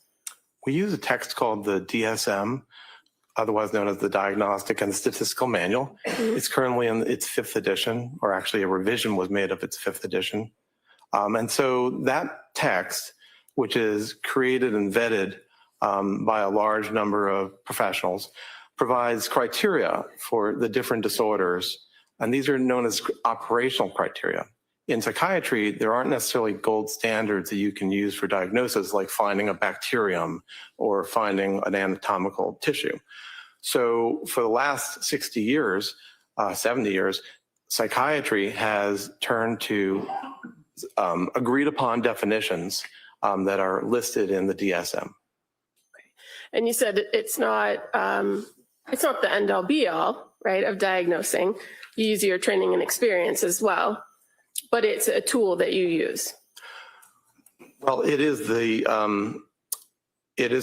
the criteria that one uses to make the diagnosis. It is not a guidebook for how to gather that information. It's not a how-to, but it is the standard. Okay. So now going back to the legal standard here in Massachusetts. So one part is the disorder, right? And you said there's a second part. Right. So the second part are particular criteria about the person's state at the time of the event. So one of them is they both utilize the verb to have retained substantial capacity to know the act was wrong or against the law, and the other being retain substantial capacity to control or conform one's behaviors to the law. And so when you're talking about criminal responsibility here in Massachusetts, is it fair to say you're looking at the person's conduct and their condition at the time of the offense? That's right. And the information that you're gathering in this overall evaluation, getting history and kind of looking at the person as a whole, is that helpful to understand the person's diagnosis when you're being asked this particular question? Yes. But ultimately, you're rendering an opinion of the person at the time of the offense. That's correct. So in this particular case, you were provided a series of records and information regarding the defendant, Lindsay Clancy, correct? Yes. And can you just give us a general overview of the sources of information you had available to you? Generally speaking, there was the criminal file, as you mentioned before. And then in terms of medical or psychiatric records, there was the records from the hospital that she's at right now, the hospital that she was at right before, called Spalding, the hospital that she was at before that, which was Brigham and Women's. In addition, there was the medical records from outpatient treaters, and there was also the records from her admission to McLean Hospital. So overall, there were outpatient records, there were inpatient records. For the most part, those all correlated with her own care. Additionally, we received the pediatric records for some of the victims in this matter.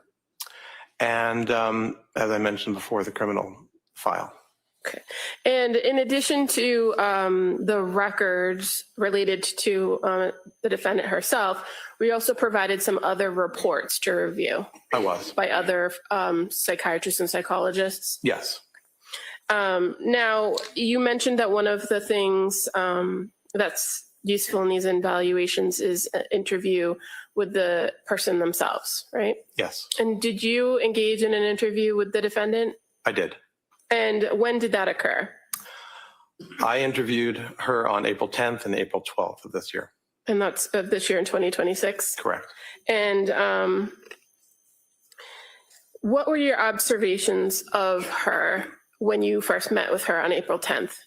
Can you describe her demeanor? Generally, she was friendly and cooperative. When you begin an interview with an individual that you're evaluating, do you conduct what's referred to as a mental status exam? Well, the mental status exam happens all the while that you're interacting with somebody. You're always observing for aspects of their emotions, how they speak, their mood, and so forth. Sometimes there are directed aspects of the mental status examination where you are asking about particular cognitive capacities like executive functioning and attention and concentration. But the gathering of information about the person's mood, for example, or their thought process, that happens throughout the entire portion. Okay, and so over the course of the time that you met with the defendant, were you able to make observations of, for instance, whether she maintained eye contact with you when speaking? Right, so she did maintain eye contact. Okay, what about her emotional state? So overall, if we go through the various components, like what's called her affect, which is her emotional expression or her mood, generally speaking, there were not many abnormalities in her presentation, and I can go through them. They include the way in which she speaks, that is to say the rapidity of speech, if the speech is made in sort of regular intervals between words. In terms of thought, does the person, and in this case, did Ms. Clancy, make goal-directed ideas? Was there a particular content of the ideas? So generally speaking, for all the components of the mental status examination, there were not really abnormalities. I would say at some points, she seemed distressed by some topics. I believe tearful at one point, but otherwise nothing remarkable on mental status examination. And in these evaluations, when you're interviewing the individuals, are you also kind of taking account of their physical presentation? Yes. And obviously, when you met with her in April of 2026, you were able to observe her physical condition, right? Yes. And what were your observations of her physical condition?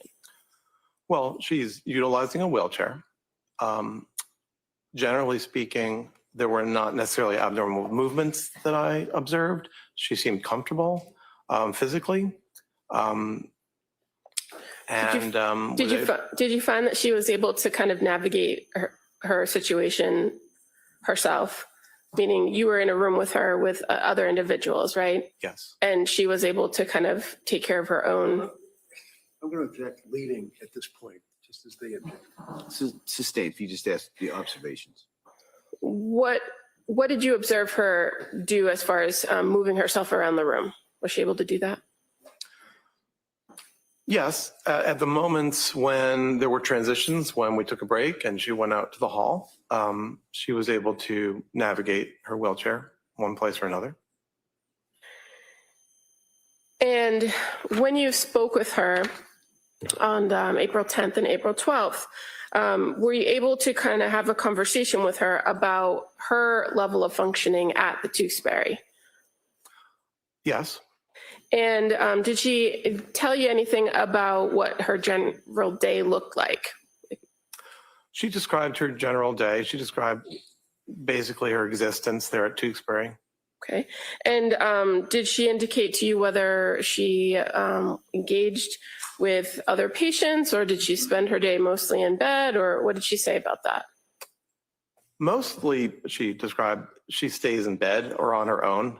I don't think she described interacting with patients very much. There were a couple of ways in which she did interact with staff, at least. There was a therapist that she described working with. She did describe having had a physical therapist at a certain point. I'm not sure if I remember if she still was getting physical therapy. She stated she wasn't very interested in the physical therapy that she was getting there. She wasn't interested in the food there. She described having visitors at a not infrequent basis, and that sometimes she was able to eat food or drinks that were brought in by them. And who were her visitors, if you recall? Family members mostly, as well as I believe both, and I'm not sure if they were specifically from the Brigham or Mass General, but or any place in particular, but I believe religious figures, chaplain or priest from some organizations. And her having told you that she kind of has visitors, were you able to corroborate that in reviewing records that she had visitors? Yes. And were you able to corroborate, or were you able to identify in the records that she did interact with staff and patients at the hospital, according to the records? To some degree, yes. And you said that she had indicated to you that the food wasn't appealing at the hospital. And did you have the chance to observe her consuming her own snacks or beverages? Beverages, yes. Now, did she indicate to you her level of attention to hygiene and grooming while at Tewksbury? She did. She described that she wasn't very interested in her own hygiene or grooming. And were you able to later in the conversation speak with her about her ability to take care of her own daily activities like grooming? For instance, showering? Was she able to do that on her own? Showering is embarrassing. It requires staff to help her. And that's one way in which she would rather not. It may also be that she described a lack of interest. So it's both components. When you observed her, did she appear to be disheveled or not properly groomed in your meetings on April 10th and 12th? No, she appeared groomed sufficiently. And I believe her hair was combed and she was wearing neat clothing. Now, did she describe to you her thoughts or feelings about her current situation? Yes. And what did she say about that? Well, she described feeling depressed, which she termed situational depression. She described feeling, I'm not sure the exact term she used, but feeling miserable, not wanting to be alive. And Finish, please. If he's finished, that's fine, but don't cut him off. No, yeah. Sorry. I'm sorry, doctor, were you done? Yes. Thank you. So when you were meeting with her, do you recall her indicating that she reported being devastated, Yes. that she was devastated and grieving by her current situation? Yes. When you met with her at the Tewksbury Hospital, did you go over with her what her current treatment regimen is, what current medication she was on? I did. Was she able to tell you what medication she was taking? Yes. And were you able to confirm that with the records, that that was an accurate report? Yes. So what medications, when you met with her in April 2026, was she currently on? Well, in terms of psychiatric medications, the main medication of note is olanzapine. I believe that there were several medications being used for her physical needs. One that helps with her bladder, one that helps with movement of the GI system. Well, let's just kind of focus on the psychiatric medications, right? Because that's of your interest here. You mentioned olanzapine. What's the common or the brand name for that? It's called Zyprexa. And what is it used to treat? Originally, it was created to be an antipsychotic medication, so to treat psychosis. Okay. And are you aware that it's prescribed to Ms. Clancy for bipolar? Yes, it is also used for mania. It is also sometimes used. The question was bipolar. Yeah, the question, if you could just listen to the question, and then if the Commonwealth or the other side wants to add to the answer, they'll ask you, okay? Go ahead. So I think my question was, are you aware that the Zyprexa is prescribed for bipolar? So bipolar is a disorder. Yes, bipolar is a disorder of mania, which is, I'm sorry, why I was mentioning at that point. And what was the dosage of Zyprexa that she was on, if you recall? I believe it was 2.5 milligrams. And in your experience, is that a significant dosage? No, it's a small dose. Are you aware of any other psychiatric medications that she's prescribed at Tewksbury? I believe she's also taking trazodone. Okay. How about Wellbutrin? Is that ring a bell? Yes, Wellbutrin is an antidepressant medication. Okay. And clonidine, does that sound familiar? Yes, clonidine is a medication that's sometimes used for anxiety or to help people go to sleep. And are you familiar with the propranolol? Propranolol is also a medication. It also is sometimes used to help with anxiety. And as far as the dosage of medication that she's on, based on your review of the records, are those high doses, low doses? Overall, they're on the lower side of dosages. And you indicated briefly in your testimony that she had reported to you that she believes to have situational depression. Yes. Did you have a conversation with her about the diagnosis from Tewksbury?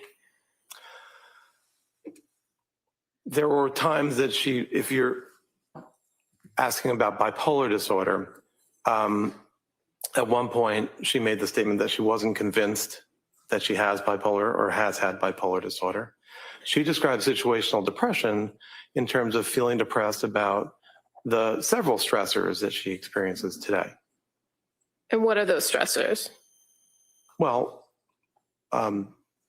the remorse and sadness about the events that this case is about, her separation or estrangement from her then husband, her being separated from the world, her physical injury. Do you recall her actually using the term remorse, or is that just your description of the conversation you had? That's my summarization right here. Okay. Now, when you were meeting with her, did you talk to her about past medication regimens that she had been on prior to the current regimen of the Zyprexa and Wellbutrin? Yes. And so are you aware that she had previously been prescribed at some point lithium? Yes. And is that something that would be important to you to know when you were conducting your own evaluation for diagnosis of whether somebody was on lithium? It might help, but in psychiatry, we don't make diagnoses based on medication response. And when it came to the report of the lithium, fair to say it was not something that was trialed for a very long period of time. Yes, and let me correct that. It's not that we don't make diagnoses. We don't categorize or define disorders by medication response. I heard the description of the trial of lithium. That was a short trial. Okay. And about her physical injuries, did you have a conversation with her about her understanding of her physical injuries? Yes. Do you recall whether she reported that she had any head injuries after January 24th? She denied that she had had a head injury. And was she familiar with the extent of her spinal injury? Yes. Meaning she was able to explain to you where the injuries occurred? And that's correct. Were you able to review in your interview with her past psychiatric history? Yes. And did she have a significant past psychiatric history? Prior to the year 2022, she had not. She had been, over time, very hard driving, someone who tended to get anxious, and anxiety sometimes pushed her to achieve or to do things. There had been 2 short periods of depression or anxiety throughout her lifetime. In one, she had been prescribed antidepressant medication around 2 years before 2022, which she had not actually taken. She had tended to resolve her anxiety or depression through exercise and hard work. And when you say the 2 short periods, are you speaking of periods after childbirth? One was while she was in nursing school, and the other was after the birth of her second child. So you were able to have the conversation with her about nursing school and going on medications during that experience, right? Yes. And as far as the second episode where she described anxiousness and seeking medication, did she indicate to you whether she actually took medication? No, after she the had, birth? sorry. After the birth of her second child? She had been prescribed it, but she hadn't taken it. Now, based on your review of records and your interview with her, were you able to identify and learn some general information about her family history? Yes. Did she report anyone in her family suffering from any other mental illness in the past? No. So no history of bipolar disorder or prior depression? Correct. No such history. Did you also review with her her work history? Yes. And did you talk to her about whether there were any adverse events in her past that affected her? That is something I asked about. And also I was able to look at her records to try to elicit if there were any particular adverse events in her life. Did you find any? No. Evidence of any? And you said that prior to 2022, there hadn't been, or there was minimal psychiatric history, did you look at and talk to her about the period of 2022 from approximately September leading up to the events of January 24th, 2023? Yes, I did.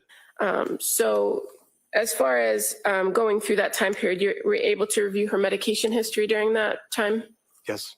And fair to say there was a significant amount of medications that you looked at as far Yes. as what she was taking and what it was prescribed for? Correct. Did anything stand out to you in the timeline of her medication history that was significant in this case? Well, she was initially prescribed medication in September of 2022. She didn't actually start taking that medication, sertraline, until October. There were several different medications that were prescribed. It is not clear that she actually took every medication that was ever prescribed or that she necessarily took it more than 1 or 2 times. There was a period of trial on a second antidepressant called Prozac. There were various medications used to help her to sleep. And then there was a several week period of taking a medication called Seroquel or quetiapine. Are you familiar with that medication in your practice? I am. And is it fair to say that that medication has multiple functions, like most psychiatric medications? When you reviewed her history, what was the initial dose that she was prescribed for it?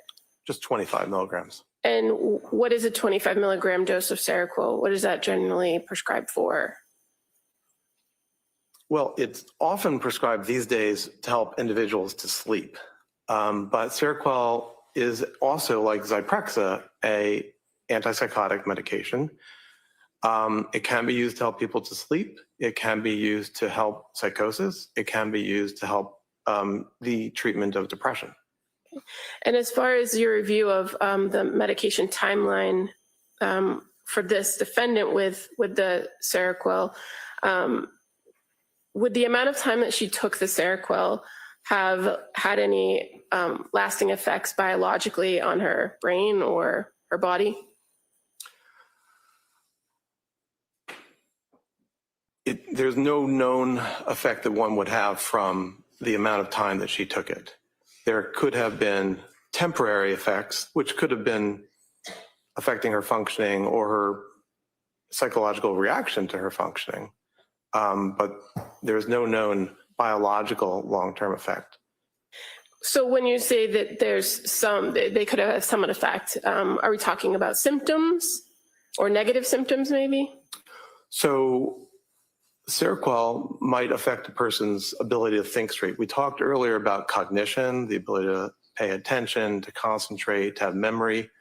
And Seroquel can negatively affect your cognitive functioning, although it is expected that that will eventually go away when you stop taking the medication. And is Seroquel a type of medication that lingers in a person's system? Not substantially. There are some medications that do linger, like diazepam or Valium, which is another medication that she was later prescribed. All medications are, on a relative basis. So diazepam will stay in your body much longer than, say, lorazepam, a different benzodiazepine. Okay, but as far as the Seroquel goes, once a person stops taking it, is it fair to say that the symptoms or any negative symptoms that they have would eventually resolve themselves? Yes.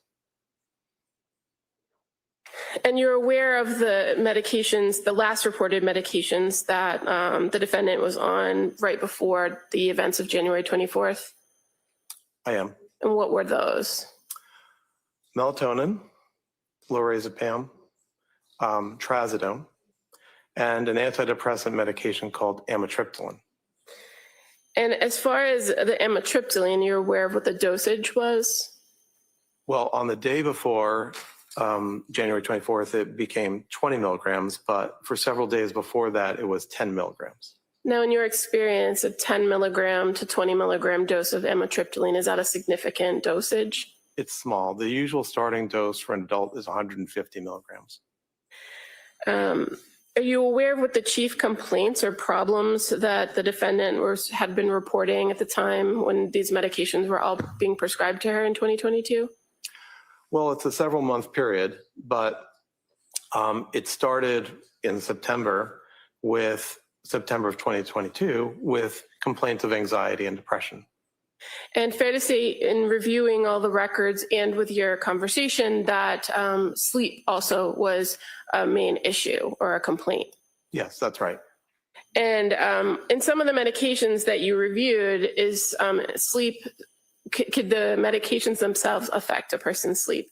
Yes, sertraline can.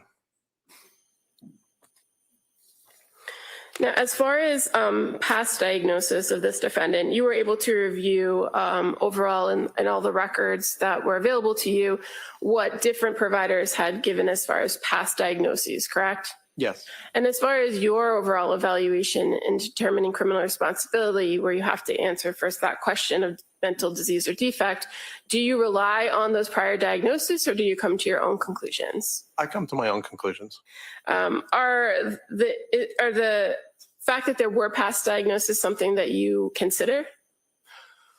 Yes, especially to the extent that they highlighted the basis for those prior diagnoses. I don't necessarily have to agree with the diagnoses, but I'm interested in what was observed in terms of coming to those diagnoses. And when you're doing these types of evaluations for criminal responsibility, why do you not rely on a past diagnosis? Why do you come to your own conclusion? Well, that's part of being an independent evaluator, where in your mind, you're able to collate the information and make your own diagnosis. As far as kind of before we move on to your actual diagnosis, in addition to the interview that you had with the defendant over those 2 days, reviewing all the records, did you attempt to speak with what are called collaterals? I did not. Is that something that you sometimes do in these evaluations? Sometimes. Fair to say in this particular case, you did have a significant amount of information from people that were close to the defendant, right? That was my view, yes. And after speaking with the defendant, did she identify to you some people that maybe you could talk to? I don't remember who she said, but I think she suggested perhaps her husband or then husband. But you yourself didn't have an interview with Patrick Clancy, did you? No. But you were able to review his grand jury testimony and interviews he's given with the police in the past, right? Yes, I did. And CPS.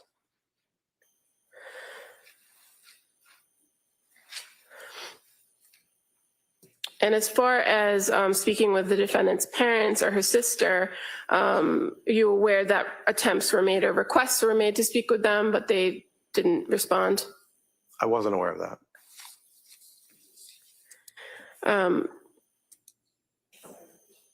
I was not.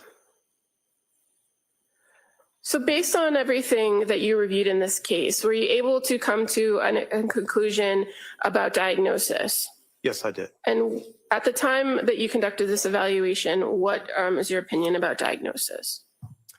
My opinion about her diagnosis in the span from 2022 to 2023 is that she suffered from what's called a major depressive episode. That probably is a part of what's called a major depressive disorder. But the important point about it is the major depressive episode. What made you come to that conclusion based on her presentations? The information about her feelings and the progression of her illness highlighted that it was best represented by a major depressive episode.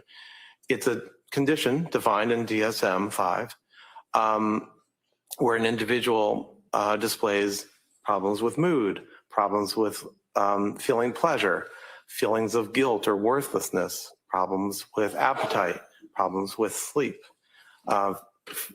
preoccupation with death or suicide, poor concentration, poor energy, perhaps also what's called psychomotor agitation or retardation. So one doesn't necessarily need to show all of those, but as it is in the DSM criteria sets, one needs to have a certain threshold. And her history and her description of her experience, in my view, matched a major depressive episode. Okay. And you indicated that it was kind of a progressive thing from the fall into January of 2023, right? Yes. And in addition to the low mood, were you able to identify that she presented with anxiety at various points? Yes, very much. And did you also make observations of obsessive thinking? Yes, obsessive thinking is a kind of anxiety where you repeatedly think about a topic, maybe that you're asking, what if?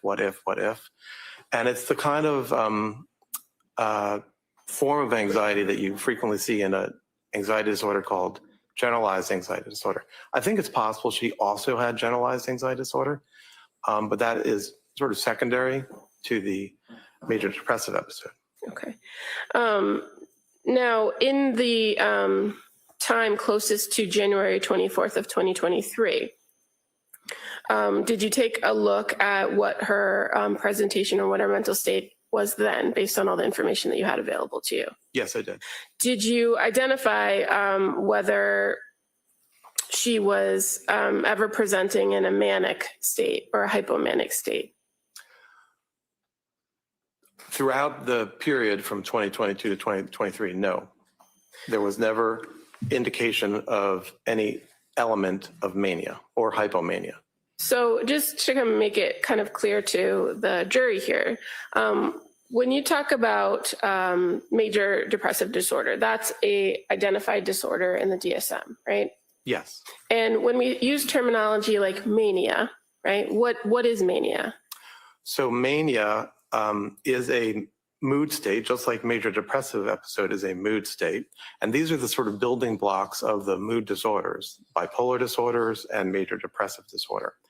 So just like major depressive episode, mania is defined in the DSM, where with a certain time threshold, in this case for mania, 7 days, where you consistently have at least 4 of the following symptoms, you would be called being in a manic state. So that includes distractibility, a type of thinking called flight of ideas, grandiosity, excessive goal-directed behavior, pressured speech or some abnormality of speech, a reduced degree of need for sleep, and also the 7th would be an engagement in activities that have a high potential that are pleasurable but have a high potential for painful consequences. So mania requires 7 days of that, most of the day, every day, and you need 4 over 7 days. Hypomania is a lesser type of mania,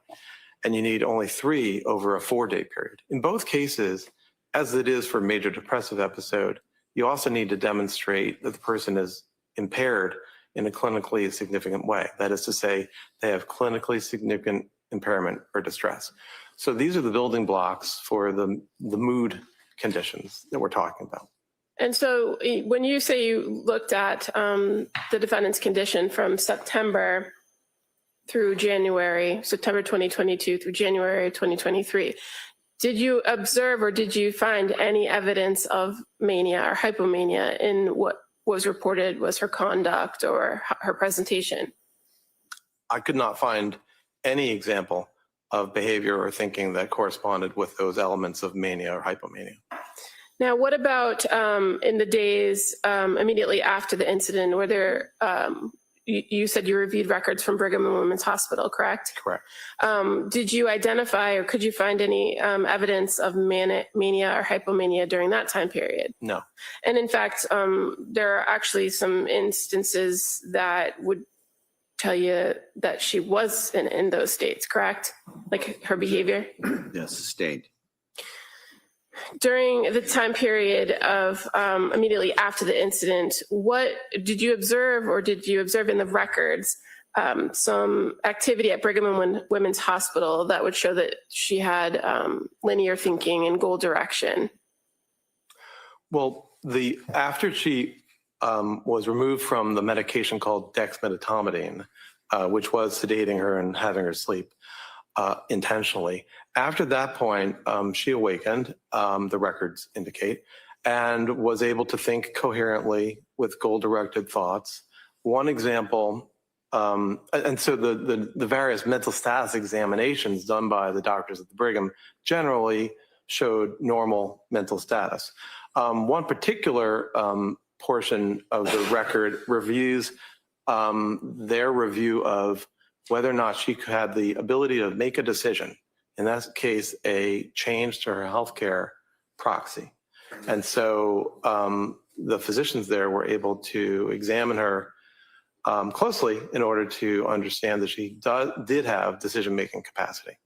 And that's an example of something you reviewed in the record that was close in time to the incident itself, correct? Yes.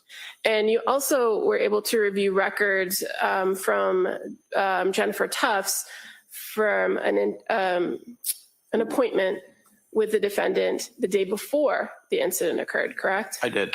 And again, in those records, did you find anything that would have been suggestive of mania or hypomania?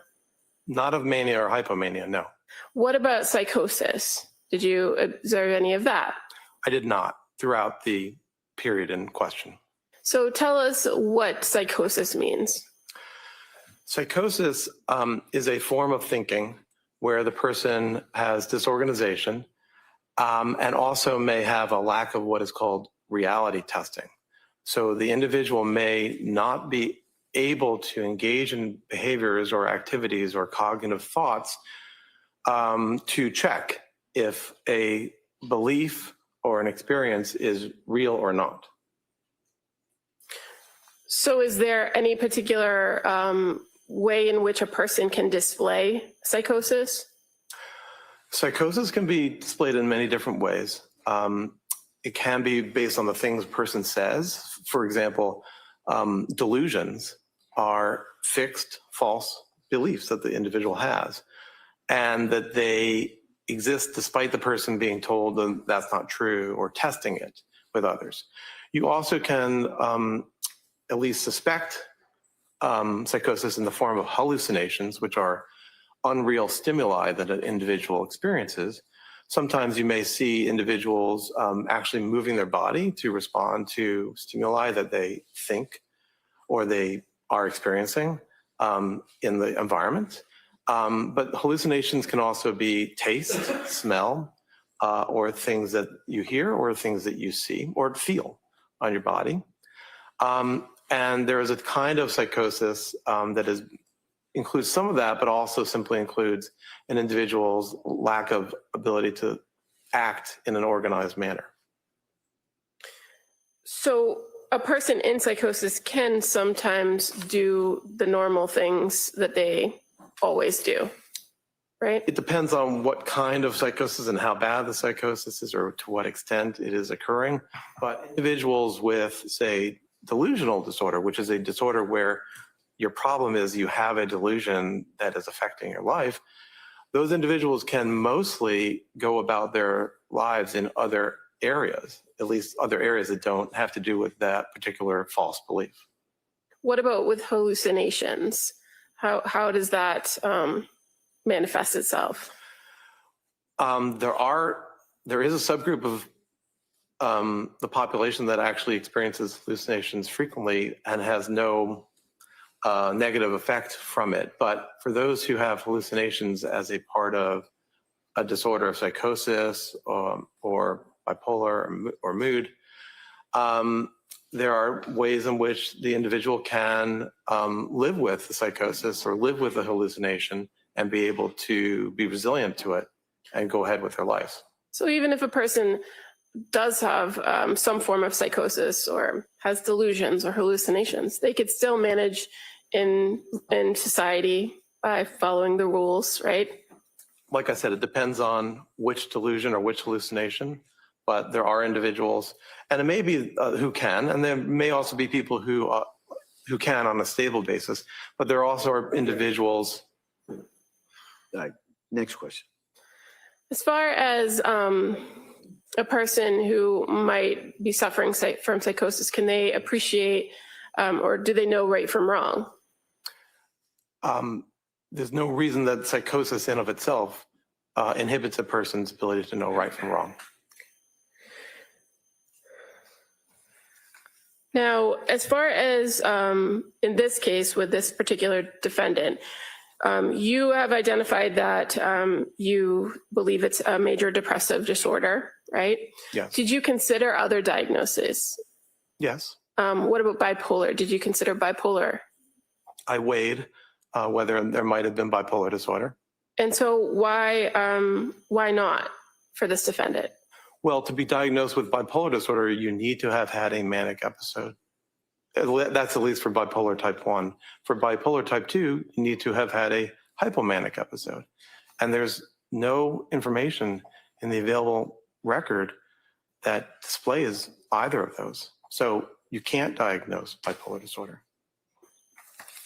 Did you consider the fact that this defendant or that there's been some indication of postpartum for the defendant? Yes. And did that affect your opinions about diagnosis? As I said before, in psychiatry, we diagnose based on the symptoms that the individual presents with.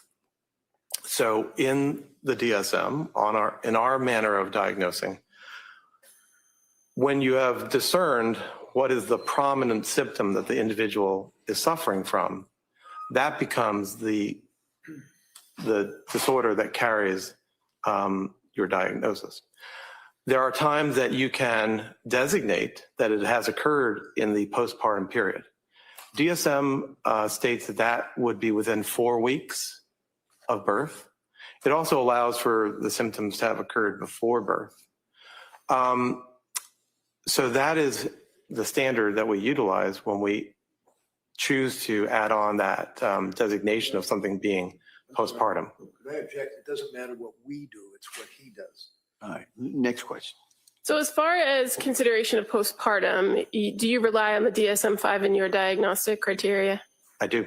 You're aware that there are other, that it's not universal across the world and that there are other opinions about the postpartum period, right? I'm aware that there are psychiatrists and others who have asked to make a specific diagnosis that relates to psychiatric problems in the postpartum state. That has been studied over the years. At this point, that has been suggested to the makers of the DSM and has been rejected. But so I guess my question is more based on your overall view of or review of this particular defendant. The onset of symptoms, when did they occur in this postpartum period, or did they? The distress that we're talking about began in September, which is about 4 months after the birth of the most recent child. And so if you're relying on the DSM as 4 weeks postpartum for a lot of these illnesses, mental illnesses, then the defendant was well outside that period, right? Correct. And as far as for the last child, when the killings occurred, that would have been 8 months after the postpartum period, correct? Roughly, yes. Now, in this case, you are aware of certain behaviors and thoughts that the defendant had that have been suggested as psychotic, correct? Yes. And did you consider those as potential psychotic features for this defendant? Yes. And so can you explain to us some of those potential features and what your opinion is about them? Right. Well, some of them were beliefs or concerns that Ms. Clancy had, which weren't necessarily psychotic. So one was the idea that in the midst of her distress and her impairment, that Child Protective Services or the Child Welfare Agency would act on somehow take away her kids, to speak in a global way, but to somehow interact with her. I don't know that that's psychotic. Another is the idea that she was damaged permanently by the medications that she took. I can appreciate that she felt side effects and a degree of change from the medications that she took. So I don't know that that feeling or that belief is necessarily psychotic. So those are two that I would mention right off the bat. What about the idea that somebody could hear her thoughts? Did you look into that? There was one episode where she wasn't sure and asked her mother, I believe, the question, "Can you hear my thoughts?" And was told no. And so while there is a form of psychosis called thought broadcasting, that wasn't her belief. That wasn't her belief that she was engaging in thought broadcasting where she was putting her thoughts out into the world. As I read it, the question was not psychotic. The question was one that reflected the distress and the intrusive thoughts that she was having without it necessarily being psychotic. She engaged in reality testing when she asked, "Did you hear that?" And you had the conversation with her about thought broadcasting in your interview, correct? Yes. And you were able to ask some follow-up questions of her directly to identify whether she was or wasn't doing that. Yes. And based on your conversation with her and what you learned in that interview, did you believe that she was engaged in thought broadcasting? No, I do not. You're aware that there were also concerns that were voiced by her that there was other things wrong with her body, not just damage from medication, right?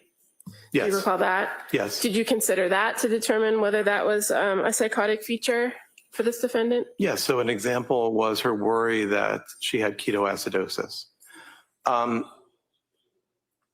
didn't necessarily think that was psychotic. It may have been wrong, but it wasn't necessarily psychotic. She had been given a medication, Seroquel, where one of the side effects is that it negatively interferes with your glucose system. And ketoacidosis is the worst case scenario when you have poor control of your glucose. So I don't know that she had a fixed false belief that she had ketoacidosis, but she was worried about having ketoacidosis. So when you say that you considered these things and you didn't believe them to be psychotic, are you talking about them in the realm of, were they delusional, were they fixed false beliefs, or something else? Right. So I use that term specifically, as I said before, a delusion, which is a form of psychosis, is a fixed false belief, which is really immutable. You can't be convinced otherwise. But these were not fixed false beliefs. These were concerns. And did you find that the concerns were rational based on your overall view of everything? Right. Not only were they concerns, but they aligned with the realities that she had experienced. Now, what about the idea of these intrusive thoughts? You reviewed the records to know that was a common report of her, that she had intrusive thoughts, correct? Yes. And that at various points she did identify that she did want to die. Yes. Is being suicidal a form of psychosis? No.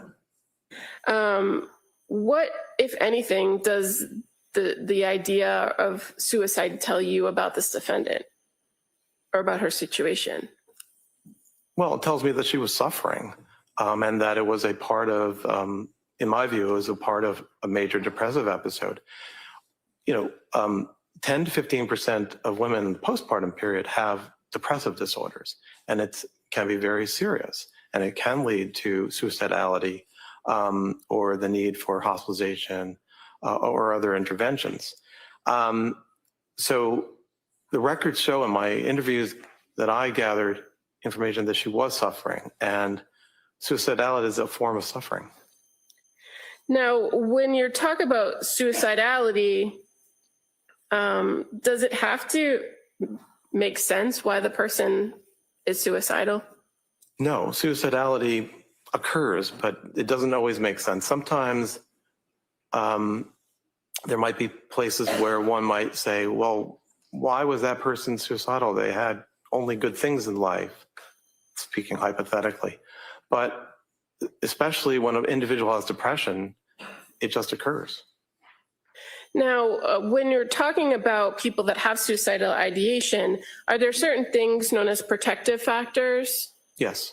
And did you identify in your review of this case in the records whether the defendant presented with any protective factors when it comes to suicidality?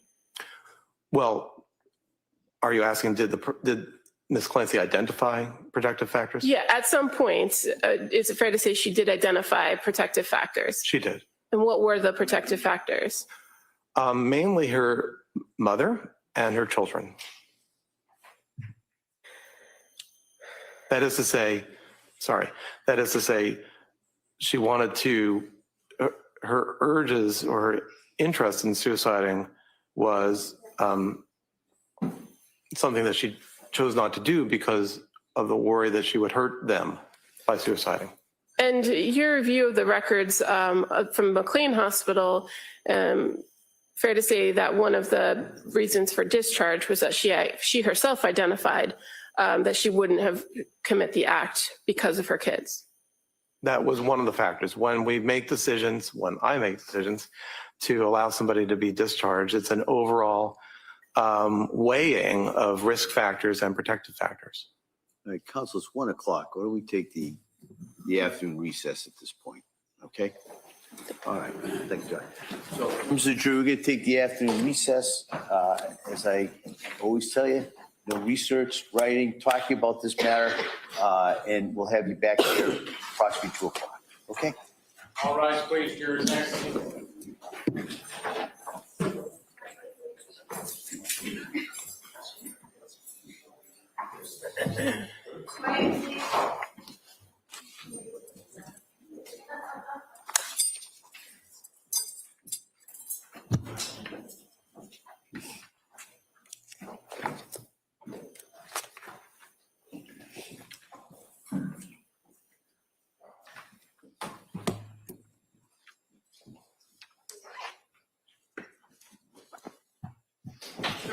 Decorum? All right. Council, any need to discuss anything before the break? No, thank you. No. All right, so we'll be in recess till approximately 2 o'clock.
This court is back in session. You may be seated.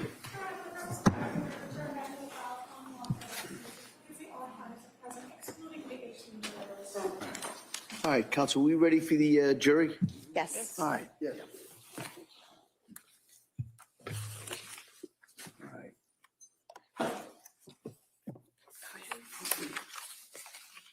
Yeah.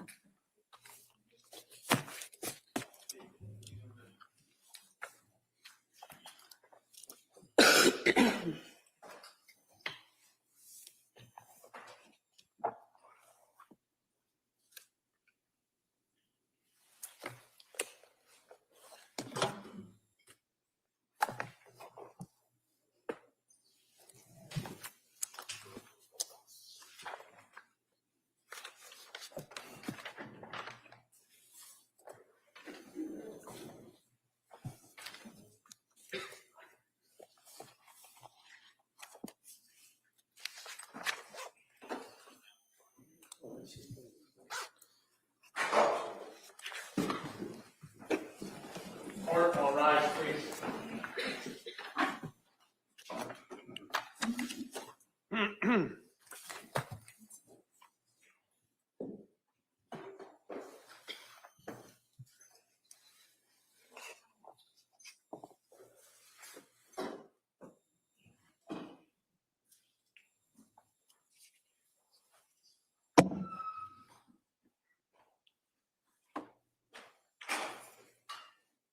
Court is back in session. You may be seated. Your Honor, for the purpose of the record,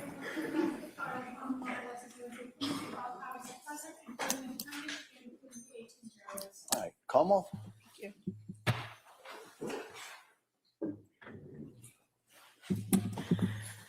Dr. Mack, before we broke, we were talking about protective factors in suicide. Do you recall that? Yes, I do. Can you just explain to the jury what a protective factor is?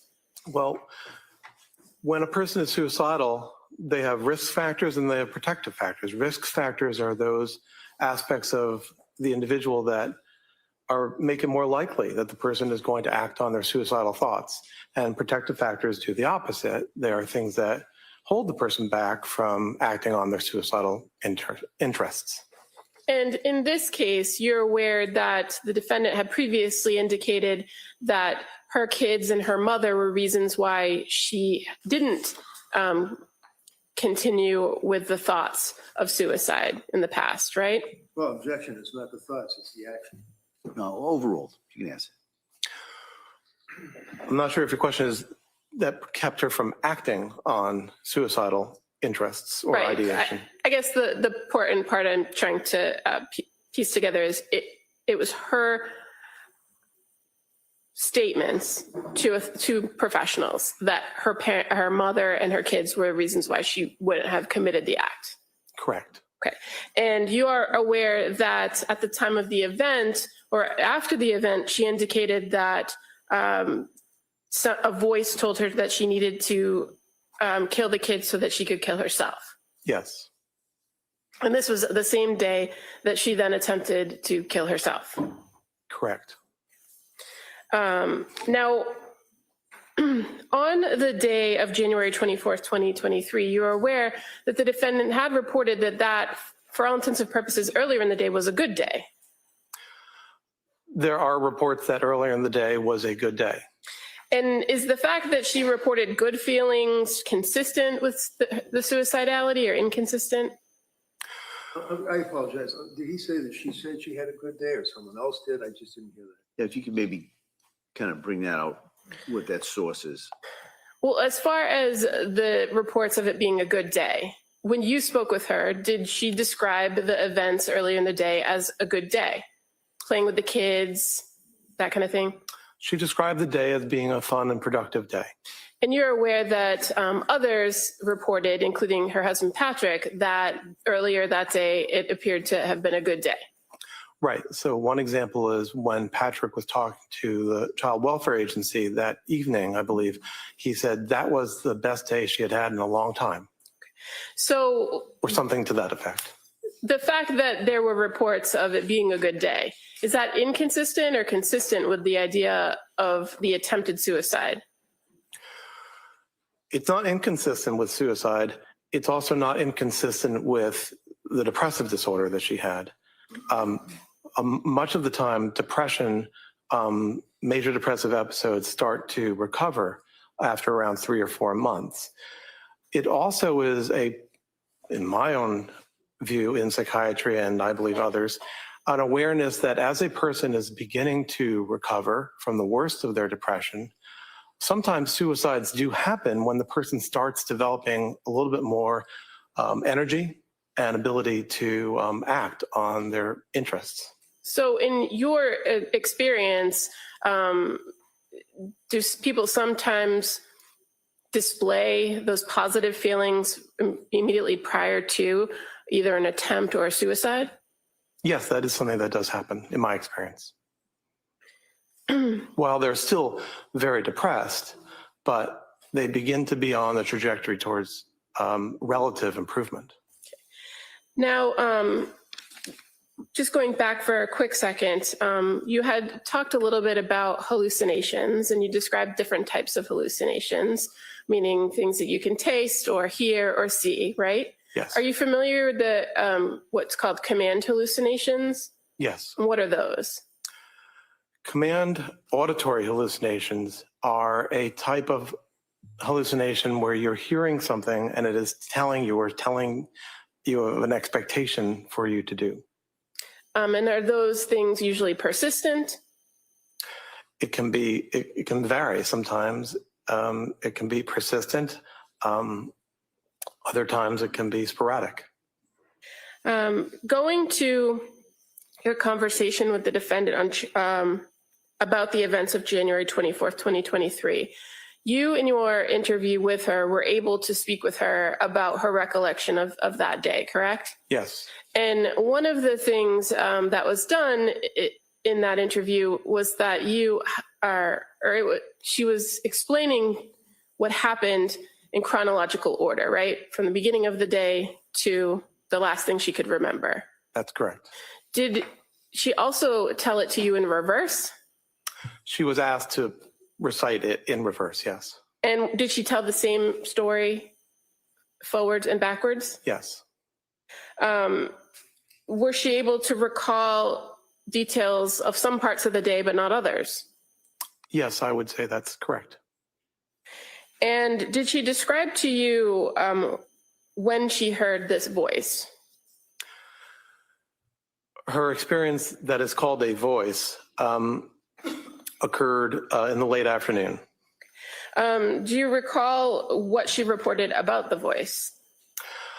Her experience was that the voice was of a male and it was loud. And what did the voice say?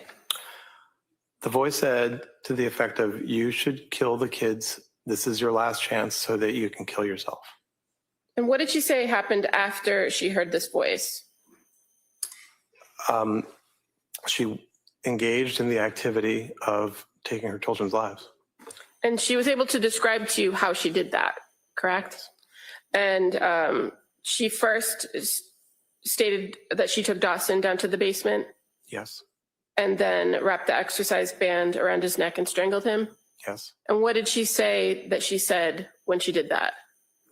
She described that while that was happening, she was saying out loud, "Go to God."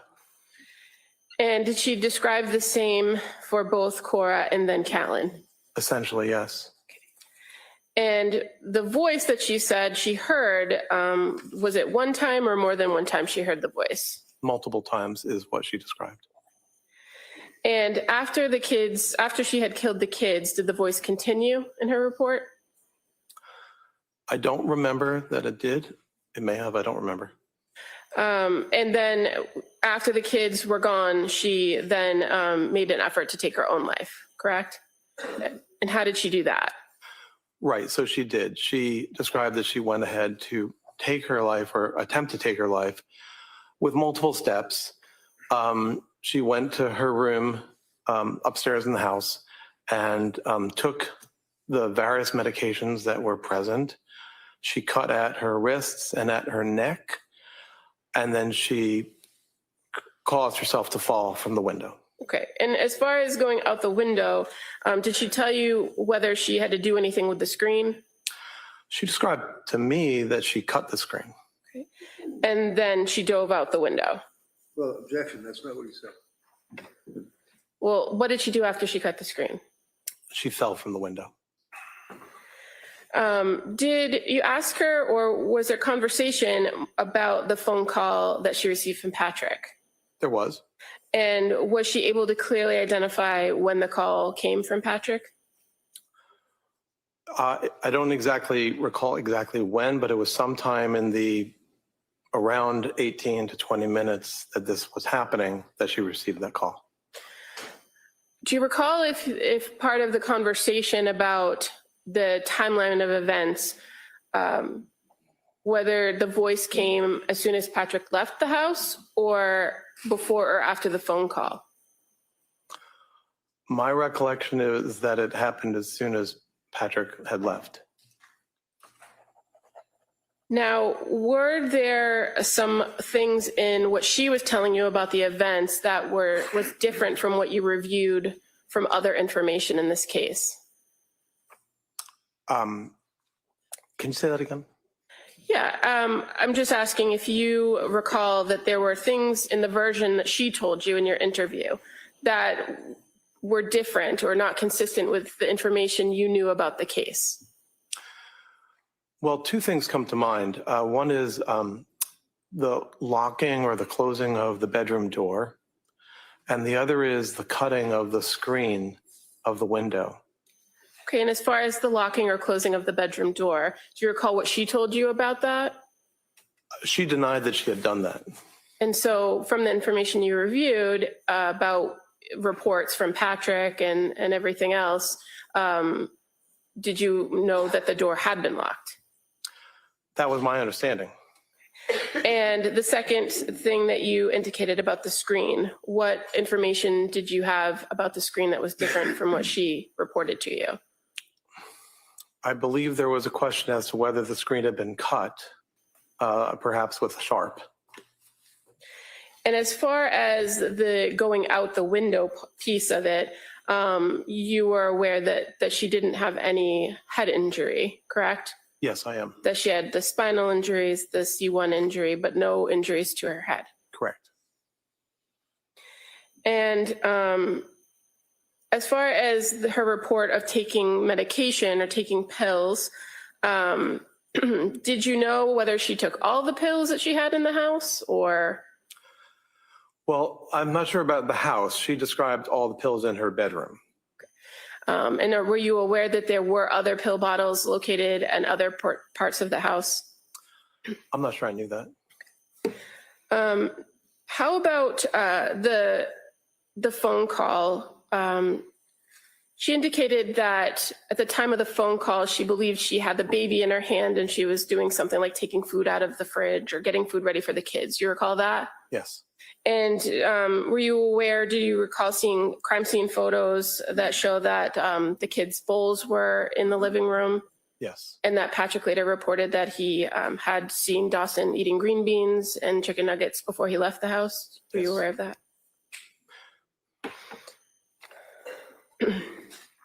So, Dr. Mack, based on your review of this case, were you able to come to an opinion to a degree of medical certainty about whether this defendant was suffering from a mental disease or defect on January 24th of 2023? Yes, I did. And what is that opinion? That, yes, she was suffering from a mental disease or defect, namely major depressive episode as a part of major depressive disorder. And as far as the substantial capacity to appreciate wrongfulness or criminality of conduct, were you able to come to an opinion to a reasonable degree of medical certainty about that? Yes. And what's your opinion regarding that? That she had retained that capacity. And what information do you rely upon to come to that conclusion? The first point is that this was a continuation. Her mental state at that time was a continuation of the mental state she had had for months. And it was a mental state that included the capacity to control her behavior and also to be able to conform her conduct to standards of law. So in that sense, first of all, there's not an indication to me that there was something that changed the overall capacity in that regard. Secondly, to the extent we are talking about the ability to conform her conduct to the law, one can analyze her actions and her behaviors and her thoughts on that day, or as close as possible to the moments of the deaths.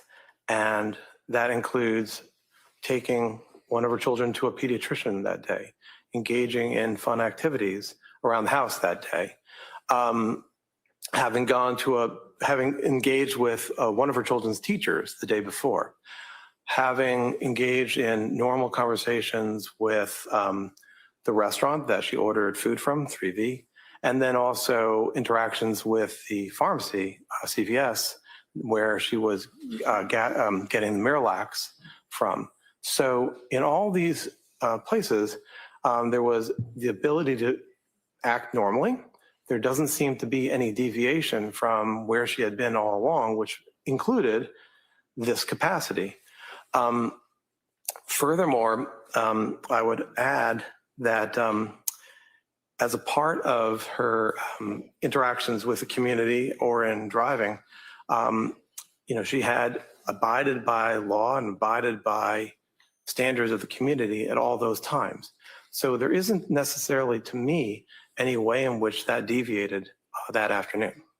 So you're speaking about her ability to conform conduct, which is one of the things we're talking about here. But I want to go back to the appreciation for wrongfulness or criminality. As far as that goes, were you able to form an opinion about that? Yes, sorry about that. That's okay. So what's your opinion about her ability to substantially conform, or excuse me, her substantial capacity to appreciate the wrongfulness or criminality of her conduct? So I again would go to thinking about what had been her state of mind for at least the month prior, the several months prior. And in all that time, there wasn't any feature that indicated that she didn't have that capacity. But furthermore, when there were moments when she thought about harming the children, when she had the thoughts about that, she was aware in those moments beforehand that was wrong or against the law, and that she could be punished for such an act. You're referring to the December conversation with her husband and her mom? Yes, and her thoughts about the idea that if anyone knew what I was thinking, the children might be taken away from me. And also, did the fact that she hadn't had any significant medication changes during that time period, does that also inform your opinion about that? Well, as that aligns with what I was saying before about how, while depressed, her mental state was relatively stable. It was perhaps improving. I'm not sure about that, but it was stable. We'll move to strike that if he's not sure about it. All right. That answer is stricken. All right.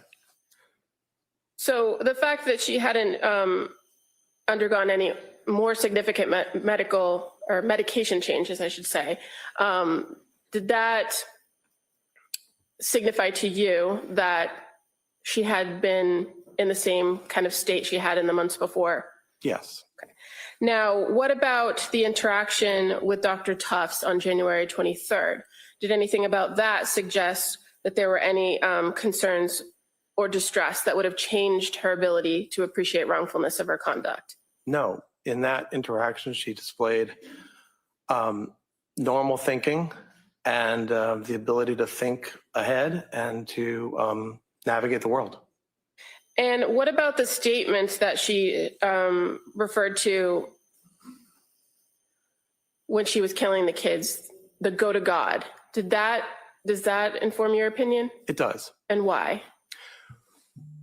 My understanding is that the sentiment go to God is a way of bestowing or thinking about the children as innocents and as ones who hadn't done wrong, while what she was doing was the opposite, was wrong, or could be construed as wrong. And so go to God not only was a hope for the children, but also a description of the situation. Okay. And what about the report from her that the voice was telling her, this is your last chance? Is that significant to identify whether she would have had some knowledge or known that it was something that was wrong? Well, to the extent that it was seen as her last chance, yes, because there was an awareness that it was something that would be disallowed by their father. And as far as after the incident, when she woke up at the Brigham and Women Hospital, you're aware that she reported to the staff there that she was horrified, correct? Yes. And so the fact that she immediately afterwards identified that she was horrified, does that go to her capacity to appreciate the wrongfulness of her conduct? Yes. One can consider that her mental state, once she was removed from the dexmedetomidine, was similar to what it had been on January 24th. And in that regard, the feeling of horror, the feeling of shame that comes from being horrified indicates that she was aware that it had been the wrong thing to do. And then finally, just to go back to the substantial capacity to conform conduct, you've told us a little bit about that, about the fact that her condition hadn't really changed all that much. You outlined what she did that day. But is there anything else to consider based on everything that you reviewed that would indicate to you that she did maintain the substantial capacity to conform her conduct to the requirements of the law? I think that in the household, she was engaging this activity methodically, which highlights to me that there was an ability to conform her behavior to expectations of living in a household. What do you mean methodically?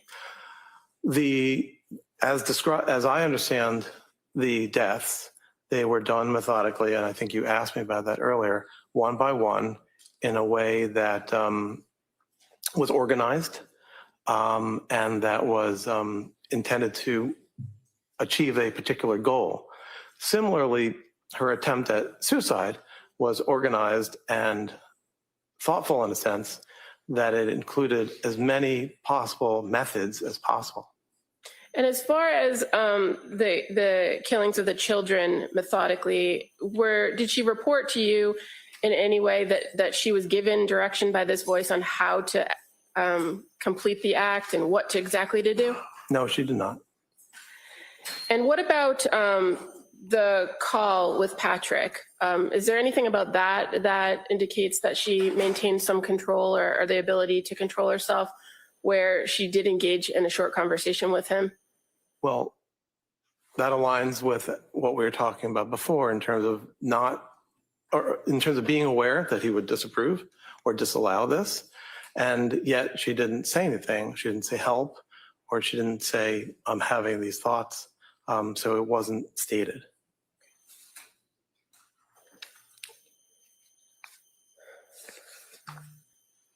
So again, as far as your overall evaluation of this defendant, Lindsay Clancy, regarding the events of January 24th, 2023, what ultimately is your opinion to a degree of medical certainty regarding criminal responsibility? My opinion is that she retained the capacity that required for having criminal responsibility for these actions. Thank you. Oh, and I would just like to admit Dr. Max CV as the next. Any objection? That may be admitted. All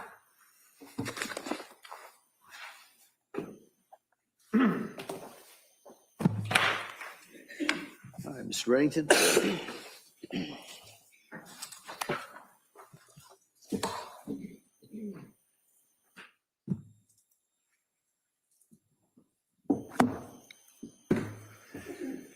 Dr. Mack, part of your evaluation would be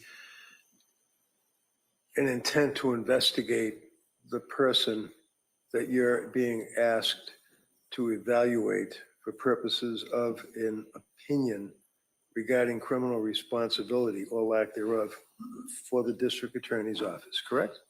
What do you mean by investigate? You don't know what investigate means? You want me to explain that to you? You might, You're a psychiatrist that's employed by the district attorney, right? retained by, yes. Well, okay, so we're gonna talk semantics. Isn't employed by, retained by, mean that you get money from it, right? I'm paid for my time, yes. Exactly. And normally I don't even go there. Every one of us are getting paid for our time. Jurors not so much, but nevertheless, you get paid for your time, right? Correct. I get paid for my time. The judge, Chrissy, Don, everybody gets paid for their time, right? I imagine, yes. So when you are retained by the district attorney's office, you are to evaluate an individual, right? Yes.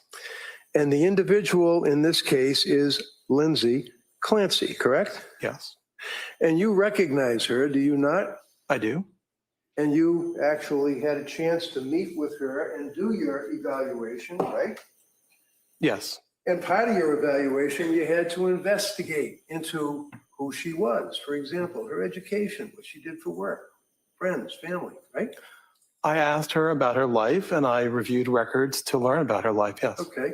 So you're in a mental institution investigating or questioning a woman who's on medication, who is there because she's suicidal and under 101 24/7 observation. Would you agree with that? Yes. And you get the history from her? Yes. So did you talk to any collateral contacts? No. So how is it that you can tell this jury what her life story is? Did you get it from her? I got it from her What to did the she extent tell you that, about her I'm education? sorry, What did she tell you what, can you about say her- your, Never mind looking at the judge. What did she tell you about the education? Wait, listen. You look over there and listen to the question and answer the question. Can you say the question, Let him please? answer the question. What did she tell you about? I'm sorry. Ask the question, What did she answer tell the you? question, and we'll go from there. What did she tell you about her education? She described her education in terms of being a hard worker through high school and college and then going to nursing school. Okay, where'd she go to nursing school? I think the nursing school was through Partners Healthcare, I think at the MGH. And do you recall what the nature of the nursing was? Well, she had always wanted to be a labor and delivery nurse, and she was able to achieve that.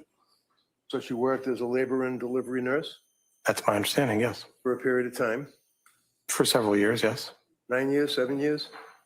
I'm not sure exactly. Did you talk to any of the nurses that she worked with? I mean, was she respected? Was she a hard worker? Was she somebody that was ducking out early, didn't want to work? I didn't talk to any of her colleagues. I'm aware that she had been there for some time, and I did not hear about any aspects in which her work was deleterious. Who would you hear from, them?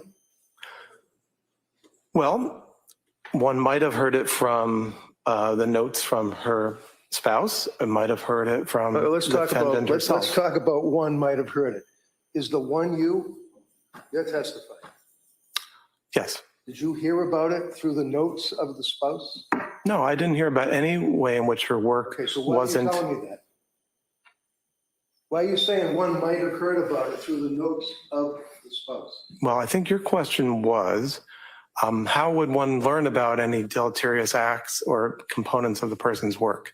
So I didn't hear about any way in which she wasn't working hard and retained as a nurse at an excellent institution. So basically, you don't know, is what you're telling me. You don't know what her reputation for work ethic was. You don't know what her hours were. You don't know what her reputation in her work community was. You just don't know. Isn't that right? Combined with the records and also the report from Dr. Resnick, who described her own view of herself as being a hard worker, I don't know further than that. So in addition to being a labor and delivery nurse at Mass General Hospital for a number of years, you knew that she obviously was married, right? Yes, And her husband was Patrick, right? yes. You know how many years she was married, right? I do. How many? I don't know it offhand, but I believe I understand or knew the date when they were married, which may have been 2013. So the fact that she was married, you know, that did she want to have kids or did she find them to be a burden? She very much wanted to have children.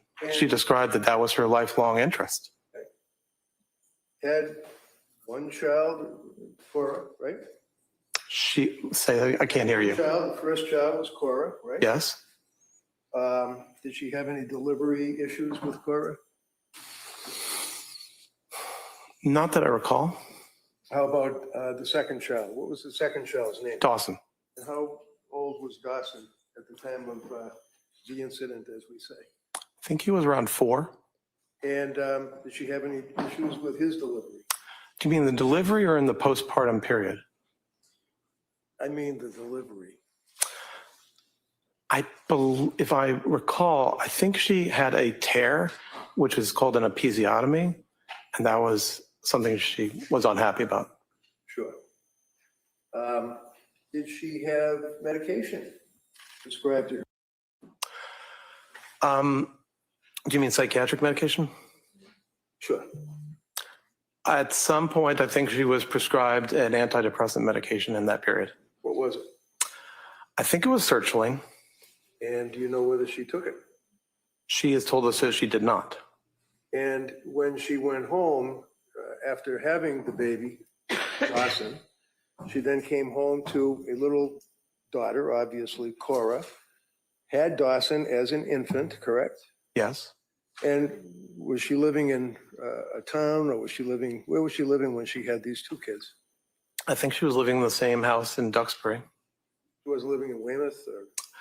She may have been. I'm sorry, I don't know. That's all right. So at some point she moves to Duxbury, she's with her husband and she goes back to work, does she? Yes. You didn't make any, in your investigation, you didn't come across any information that she didn't want to go back to work because she was lazy or just didn't want to work, right? No, I think she always wanted to work. Did she have anxiety about going back to work after Callan, the third child? After Callum? Yeah, Callan. It's Callan, C-A-L-L-E. Yes. Yes. She wanted to go back. As August and September arrived, she was hopeful to go back to work, but she became anxious about working. There were other factors too. She became anxious. No other factors yet. We'll get to the other factors.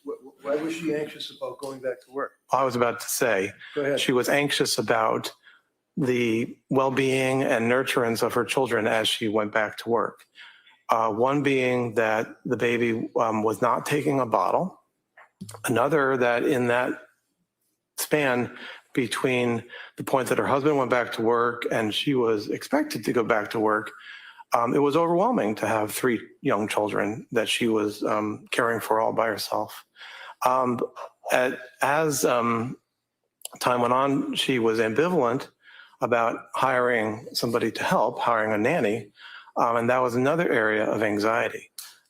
So there were several areas of anxiety, and as we've discussed earlier today, anxiety was something that she had Okay, throughout you know her what? life. I'm going to pull you in, okay? This is a cross-examination, sir. I gave you All a little right, room. next, just ask the next question. So when you say that she had anxiety, and the anxiety was about having her youngest child, Callan, correct? Yes, She was anxious about going back to work, correct? yes, But you also, as you were waxing eloquently, indicated that she was having anxiety about having a nanny. yes. What was she anxious about with the nanny? In my understanding, No, what is your understanding? Tell the jury what you investigated about her anxiety with the nanny. so through my evaluation, what I understood was that there was ambivalence about having a nanny, that is to say, having somebody who helped. There was some degree of wanting to be able to handle the children on her own. The other part of it is some ambivalence about other people other than herself or perhaps her mother caring for the children. Because I know that my evaluation discerned that she felt very positively about her ability to take care of her children, but also some ambivalence about other people taking care of the children. What time frame are we talking about? Summertime, fall?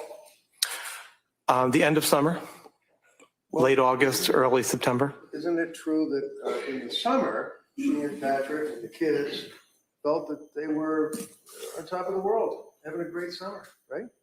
Well, that's what she said. That's her quote. Okay.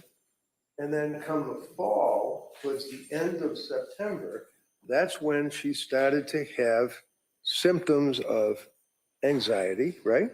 Yes, Up to this point in your investigation, you have a young woman who was a nurse for a number of years, we assume from your investigation, a good reputation as a hard worker, right? I can't hear you. I'm sorry. Yeah, one of the things that you had mentioned is that she was, how about exercise? Did she like to do exercise? Yes, in the Yeah. past, exercise was her. Yes, right? Yes? Can you repeat the question? Sure, I can repeat the question. I asked you, sir, I'm objecting because he's interrupting the witness and not letting him answer The the question called for a yes or no answer. All right? And so, go ahead. go ahead. Can you state the question, please? Sure. You mentioned in direct examination for the DA that she was like to do exercise, correct? Yes. And would you consider a person who is an exercise aficionado, especially a woman who, for example, runs, let's say, a 5K or a 5-mile road race within about a couple of weeks after having a baby? Is that hyper-exercise? Is that hypomanic? Okay. In of itself, it's not hypomanic, no. How about if there's a string of exercise that is a little bit out of the norm, coupled with decluttering, removing personal property from the home, cleaning out the home, things of that nature? Would that be hypomanic in your opinion? Not in and of itself, but are you talking, when you were asking about exercise, were you talking about in the period 2022 or 2020? 2022. Okay. After Callan. Okay? And I asked you about running the road race after Callan. Okay? You with me? Yes, I am. So would you suggest, sir, that that is something that one would at least anticipate, consider, or investigate as being this manic or hypomanic that you're talking about? No. So, by the way, one of the questions that you were asked, sir, is that when you got involved with investigating this case, do you recall that from the DA? So Do you recall that from the DA? the term investigate, if it's okay, I'll use the term Oh, evaluate. when you got but, appointed or retained by the Right. DA? So, and your question is? My question is, when were you retained by the district attorney, the prosecutors? It was sometime in early 2025. Early 2025. So like what, February, January? I think the reach out had occurred in maybe December of 2024, and I think that the retention was early in 2025. What's a reach out? Well, the communication, the reaching out From, the district attorney's office. okay. And then when you were asked that question, you indicated that you had to wait for motion to be filed or something with the court. Do you recall answering that question? No. Well, if I suggest to you, sir, it was in December of 2024 that a notice of lack of criminal responsibility was filed. Does that seem to fit with the reach out? objection. Can we approach? Sure.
All right, counsel. Thank you, Judge. So, your understanding of the procedure is that a notice has to be given to the court that a person like Lindsay is raising the issue of criminal responsibility, correct? I imagine that's the case, but I don't know the procedure here in Massachusetts in that regard. Okay, you don't know the procedure? The procedure for making notice? Right. No, So- I do not. If I tell you, sir, that the notice is filed in December of 24, when was it that you had the reach out? The first communication about the case was in, as I said a few minutes ago, in late 2024. And do you recall the circumstances of that communication? DA call you, a letter, what? No, I was contacted through a retention firm called Park Dietz and Associates. Dietz. Mhm. Park, he's a psychiatrist, isn't he? It sounds like you know him. I do know him. And actually, Park Dietz is a rather famous psychiatrist, is he not? Yes. He's testified in many cases, correct? Yes, but No, overruled. I said Park Dietz and Associates. I didn't say Park Dietz himself. Okay, well, you know Park Dietz, I imagine, right? I do. Yes. And you know that he's the guy that testified in the case and cited a Law and Order episode that didn't exist at the time he gave his opinion. Sustained. So is he still active? Objection. Sustained. Is he a psychiatrist now? Yes, he's a psychiatrist. And on your letterhead, it says Park Dietz, D-I-E-T-Z, and Associates, forensic experts, right? I can't see what you're looking at, but that's what the Well, it letterhead says- basically it's right says. from that, right? I am. Okay, and this is your curriculum vitae, right? Yes. And in big letters up above, it says Park Dietz and Associates, right? Yes. Now, how does that work? You get a call from this retention group, Park Dietz, and then you get assigned a case? When an attorney or a district attorney's office contacts them, they might think that it might be a case that I might want to be retained on. Okay, do they, to your knowledge, try to get someone that's familiar with that particular topic, or just anybody that has a random psychiatry degree? Well, there are only certain people that they think of or consider, people that Dr. Dietz has thought of in terms of having a robust career and You have a robust background. career? I've been active as a teacher and as a clinician over about 20 years, and I've been a full professor at Penn and Jefferson and Georgetown. So that's in your curriculum vitae, correct? The 3 professor level appointments? All of your stuff, the things you wrote, things that you're interested in, your fellowships, professorships, all that, right? Yes. Okay. And that's introduced into evidence by the DA, right? Yes. So the jury's going to have it to look at, right? Okay. I didn't know that. Let's just take a look at it now. Is it your understanding that when you are, and I mean you individually, not Park Dietz Associates, requested to look at and investigate into the lack of criminal responsibility of a individual charged with a crime, that you got to try to be independent? Being independent is the The expectation. answer yes, you try to be independent? Yes, I do. Okay. Is it appropriate for you to evaluate an individual with another Park Dietz associate guy? You're referring to Dr. Habran? I am referring to Dr. Halbert. He's another one of the DA's witnesses in this case, right? Correct. And you know Halbert, right? I had not met him until we jointly went to do the evaluation this April. Jointly went to do the evaluation. Yes. What'd you do? Both ride in the same car over to Tewksbury to talk to her? No, Did you have separate cars? we did. And then you met up beforehand and you went in to meet with Lindsay? Yes, I Both think of you that was, together? Both of you together? yes, So you were under the umbrella of Park Dietz and Associates. Heilbrunn, who's going to be testifying Monday for the government, works under the umbrella of Park Dietz and Associates, and the both of you interviewed her at the same time, is what you're telling this jury? Yes. In your opinion, is that appropriate, sir? Yes. Did you talk to Kirk about your opinion? We have talked about each other's opinion. We have different opinions as far as I understand it. Did you talk to him about his report? No, No? I have not talked to him about his report. Have you talked to him about testifying here today? Not in terms of content. What does No. that mean? The other day he called me and said, what day are you going up to Boston? Okay. And Shipping up to Boston. Did you tell him? no, I wasn't sure what day I was going up to Boston. Okay. Did you review his report? I have reviewed his report. All right. And has he reviewed your report? I don't know. I assume so, but I don't know. Now, looking at your CV, you indicate that you're educated at Cornell, you got your medical degree, you had some fellowships. Do you have any particular interest in your practice, sir? Yes. And you have licensure in Delaware, right? Yes. Pennsylvania, Yes. District of Columbia. Not at the moment. Says 2005 to the present, but not anymore. Well, I'm not sure what date that CV is, but I allowed my DC license to Okay. not be renewed. Maryland, Same, I let it not be renewed. New York, I actually renewed that recently. Massachusetts, No, I haven't had that since I left here. South Carolina, I haven't renewed that in many years. Connecticut, Same, Virginia. same.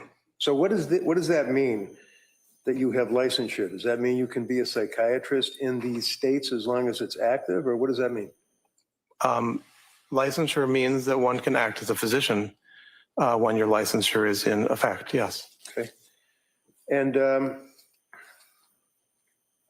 as far as professional and scientific societies, you belong to the American Academy of Child and Adolescent Psychiatry, right? Yes.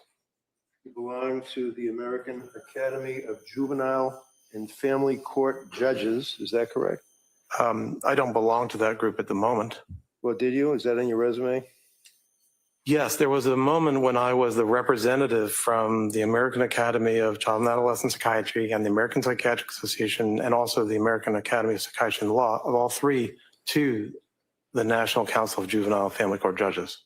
So at that point, I was a member of the Okay. National Council. So I asked you about your interests or focus as a doctor. Would you agree, sir, that one of the things you put down is that you were involved in ad hoc reviewerships in the Journal of American Academy of Child and Adolescent Psychiatry, right? It does say that, yes. And then American Journal of Addictions, Yes, Pediatric Quality and Safety. yes. That's dealing with little kids, right? Pediatrics. Well, at the Children's Hospital of Philadelphia, we see patients up to 24. Okay. At Nemours, I believe up to 21. So you also express interest in child psychiatry. This comes under academic responsibilities. Child psychiatry, right? Yes, You have been involved in the doctoring course for first-year medical students, right? yes, Supervision of adult psychiatry residents, right? yes, Clinical evaluation, Department of Psychiatry, dealing with children and adolescents, right? I'm not sure that last one that you read, but Number 8 on no, but what does it say in its entirety? ongoing clinical education of PGY3 residents, Department of Psychiatry, Georgetown University Hospital, Institute for Children and Adolescents. Do you mean Regional Institute for Children and Adolescents? Resume, I don't know what it means. I'm just wanting to make sure I'm responding to your question. Do you have it with you? I mean, you can look The at it. Regional Institute for Children and Adolescents was a residential center in outside the Beltway where I served for 3 years. Okay, the focus nevertheless is on children and adolescents, right? Not at that time. Well, you mean when I was at Georgetown? I'm just looking at your resume. Okay. How about lecture of patient safety and quality improvement in child and adolescent mental health? That something that you were involved with as a lecturer, sir? Yes, about Okay. patient safety and quality, yes. Answer is yes. Yes. Just make it quick. You were a lecturer on a morass returns, adolescent cannabis, doubles lettuce, and other hallucinogen use, dealing with what, pediatrics, kids? Yes. Okay. You also did under lectures by invitation that you've been involved with lecturing on wither psychosis in adolescents, right? That was the title of a paper I gave, yes. So the answer is yes, right? The answer is I gave that paper, yes. Okay. Adolescents accused of murder or manslaughter, right? Yes. Okay. Wither psychosis, adolescent killers, a couple of years later, again, maybe an update, right? Right. Divorce for the clinician, right? Right. Divorce legal process and medical, social, and psychiatric sequelae, right? Right. Killer adolescents, drugs, school, and the courts, right? Right. Jumping ahead, 2014, for example, you had the morass returns, adolescent cannabis and other hallucinogens, right? I imagine, 2014. yes. I don't know exactly which one you're looking at, but that's the title of a lecture that I was giving. Childhood development and psychopathology, right? Is an interest, right? It is an interest, yes. Childhood development, again, and psychopathology, lecture to the United States Department of Justice, right? Yes. Lecturing to the United States Department of Justice, Department of Immigration, right? Yes. Cognitive bias think tank is another one of the lectures that you gave. Is that correct? Well, it was a committee or a task force that I co-led about Okay. the prospect of diagnostic error when people have cognitive biases. And what's a cognitive bias? Just curious. So when you think about diagnoses, there's always a possibility that an individual is sort of guided to one diagnosis or another based on various forms of preconceptions or biases. So a major part of this concept of patient safety is to prevent misdiagnosis. And there are a lot of techniques that are used in medicine and in this case in pediatric hospitals and also in psychiatry to try to make sure that the users or the diagnosticians' biases don't creep into making the wrong diagnosis. Research publications, sir, dealing with neuropsychiatric systemic lupus, erythematosus, age, and the neurodevelopment model. That's one of your research publications, right? Yes. Dealing with psychiatric classification from the ancients to DSM-4, psychiatric clinics of North America, right? Yes. Alcohol abuse is another research that you did. I've written or edited several textbooks on substance use Right. disorders. Yes. Okay. So in addition to child and adolescent aspects of psychiatry, you're also interested in focusing in on alcohol abuse, substance-related disorders, alcohol abuse disorders, addictive disorders, treatment of addictive disorders, right? Those are some of the areas of interest. Yes. Novel risk factors for central line associated bloodstream infections in critically ill children, right? Yes. And it goes on and on with a lot of your focuses on children, minors, probate court, correct? I don't know about probate court, but Well, you've had occasion to do evaluations for probate court, haven't you? you'd have to remind me, there was Okay, a never mind period when probate I court. was the physician leader of the state of Maryland's Office of Forensic Services. Right. So That's what you said on direct, so that's why I'm asking you. But how about the new tools in the toolbox? Proactive prevention of CLABS, 1 in patients with behavioral health and concerns. What does that mean? Well, CLABSI, central line associated bloodstream infections, are something that is a major concern of all hospitals around the country, and preventing them from happening is not only the work of cleaning the apparatus that touches patients, but also we learned that when patients have psychiatric problems, they actually are at a greater risk of developing a central line associated bloodstream infection, which is a significant complication of being in the hospital. So I started that work when I was at Georgetown, when I was an adult, mainly focused on adults, and carried it on when I was at Children's Hospital Philadelphia and at Nemours in terms of the pediatric risks for CLABSI. Okay. How about Clinical Manual of Adolescent Substance Abuse Disorder? That's another one of your chapters, right? Book.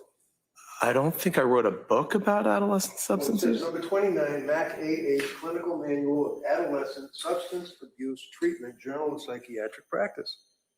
Nothing Yeah, wrong with it. that was a chapter, not a book, but yes. Okay, but nevertheless, your focus and your interest is on adolescents that like to smoke weed and drink, right? No. Okay. Would you agree, sir, that you were interested in the American Psychiatric Press textbook you wrote for substance abuse treatment, right? Yes. All right. And think like a psychiatrist, but always a doctor, be a doctor, web drugstore, perils, drugs, alcohol, bloodstream infections in Children's Hospital, focusing on that, right? Where in here does it say that you ever came within breathing distance of a pregnant woman and your practice and your interest in your writings? So I remember being at the Brigham as a resident and How long ago was going that? to, how long ago was that? Yeah, give us a year. Well, you asked me when. Yeah, So I'm that's starting. when? That was the memory I have for that particular situation was 2001. 2001, so 25 years ago. Right. What And did so you do? since then, I went to the Medical University of South Carolina, and then I went to Georgetown, and all that period up until 2015, I was doing general psychiatry work with areas of focus in peds or in addictions, but also with forensics as an area. I see myself as somebody who's generalist who happens to have a couple of areas of focus. In 2015, I did move from that generalist model to, when I left Georgetown, I moved to the Children's Hospital of Philadelphia and the University of Pennsylvania.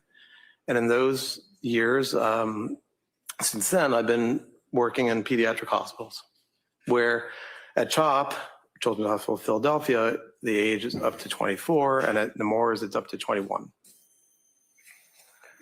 So that is the overall area of adult and child psychiatry that I've been working in. Throughout the years at Georgetown, Okay. I would like to answer because I have more to tell you. Let him finish the answer. Go ahead. So at Georgetown, certainly that was all adult, and Georgetown has its own labor and delivery unit. And so that was plenty of engagement with women who were pregnant or who had just given birth. And then at both Children's Hospital of Philadelphia and at Nemours, there are these special units that have been designed for the last several years of high-risk pregnancy units. So actually at CHOP, one of my first roles there was to develop the psychiatry services coverage of the high-risk maternity unit there called the Special Delivery Unit. And I was the co-leader and then the leader of the consultation service at CHOP. And so I led the group of adult and child psychiatrists to tend to the psychiatric needs of that unit.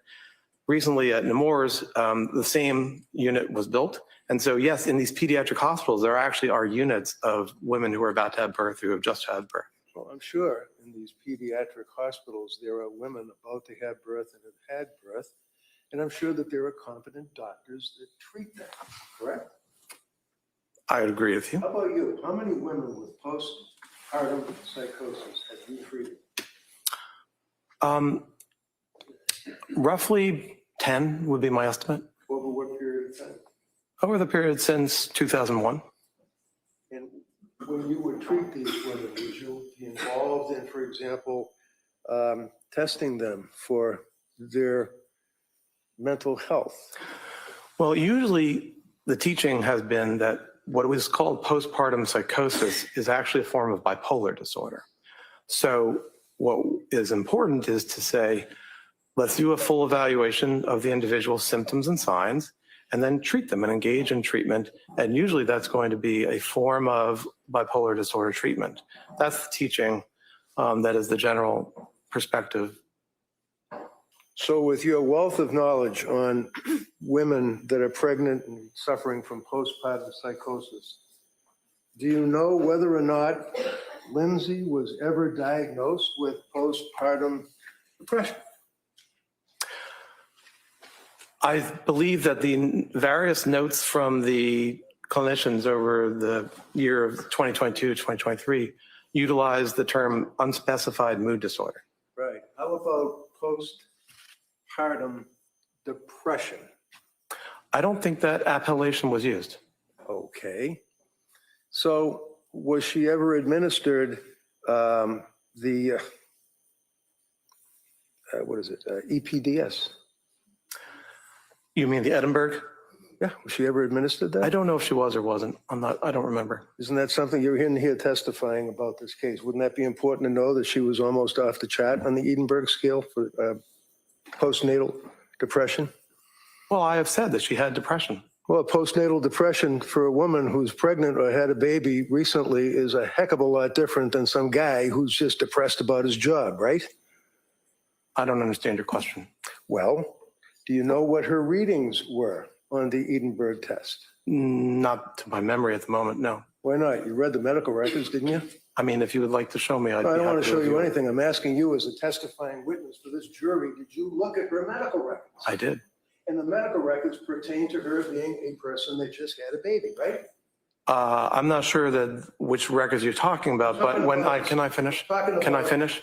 Can I? I'm not going to finish. 2022, obviously, because we already talked about the summer, she was fine. When did she see Tufts? She started to see Dr. Tufts in 2022. When? I believe it was, well, she went to Dr. Tufts in September, and it was in October that she started taking the medication that Dr. Tufts had prescribed. Okay, and that was for what? You mean which medication, or what was the purpose? Medication. Sertraline.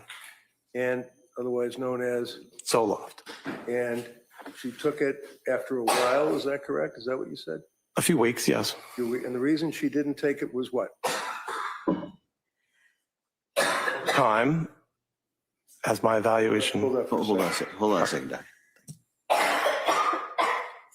Sorry. All right, let's go ahead.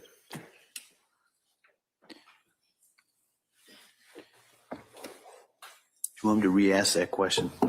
I'm okay. Okay. So over time, Ms. Clancy has avoided taking medications. She's what? Avoided taking medications. Says who? The description she gave me. She told you that? My awareness from my evaluation is that she resists taking medications. And for example, No. Tell me what you mean by she resists taking medications. there are individuals in this world who do not want to take medications. And I think she described that she is one of them. You know that she saw Dr. Tufts because she apparently was anxious, right? Yes. Prior to that, other than having anxiety about public speaking as a nurse in nursing school, and after she had one of her children, she didn't have any psychiatric history of medications, right?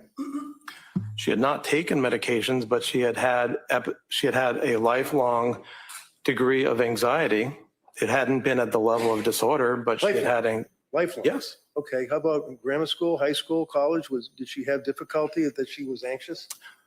So what I was saying is that anxiety can drive people, but she had a lot of anxiety and she was hardworking, and the anxiety helped her to be hardworking.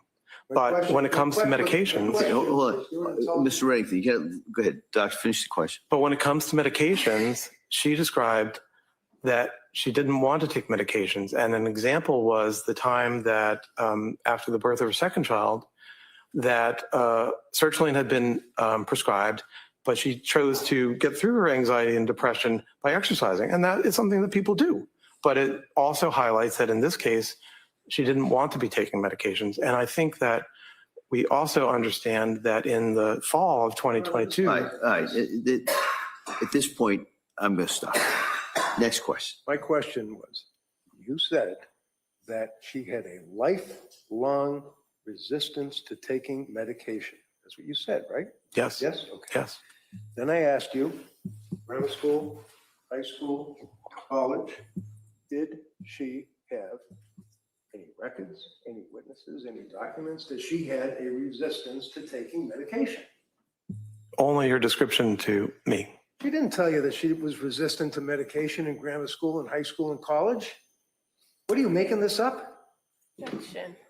Yeah, sustain. Next question. She didn't tell you that. I understand her to have told me that generally she did not want to be taking medications. She didn't necessarily specify in grammar school, but that is her No basic. college.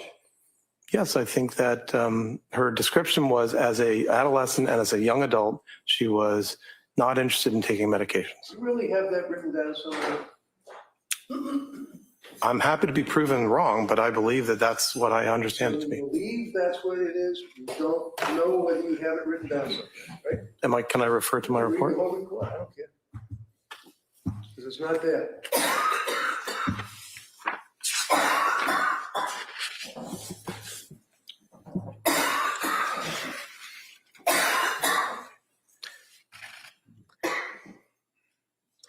Well, on page 8, what I had written was, Ms. Clancy's reluctance to take medication generally was accompanied by her concern for medications entering her breast milk. So the general, Breast milk, she's pregnant. Come on. That's the only time that she indicates that she did not want to take, except for benzos, medication because she was breastfeeding, right?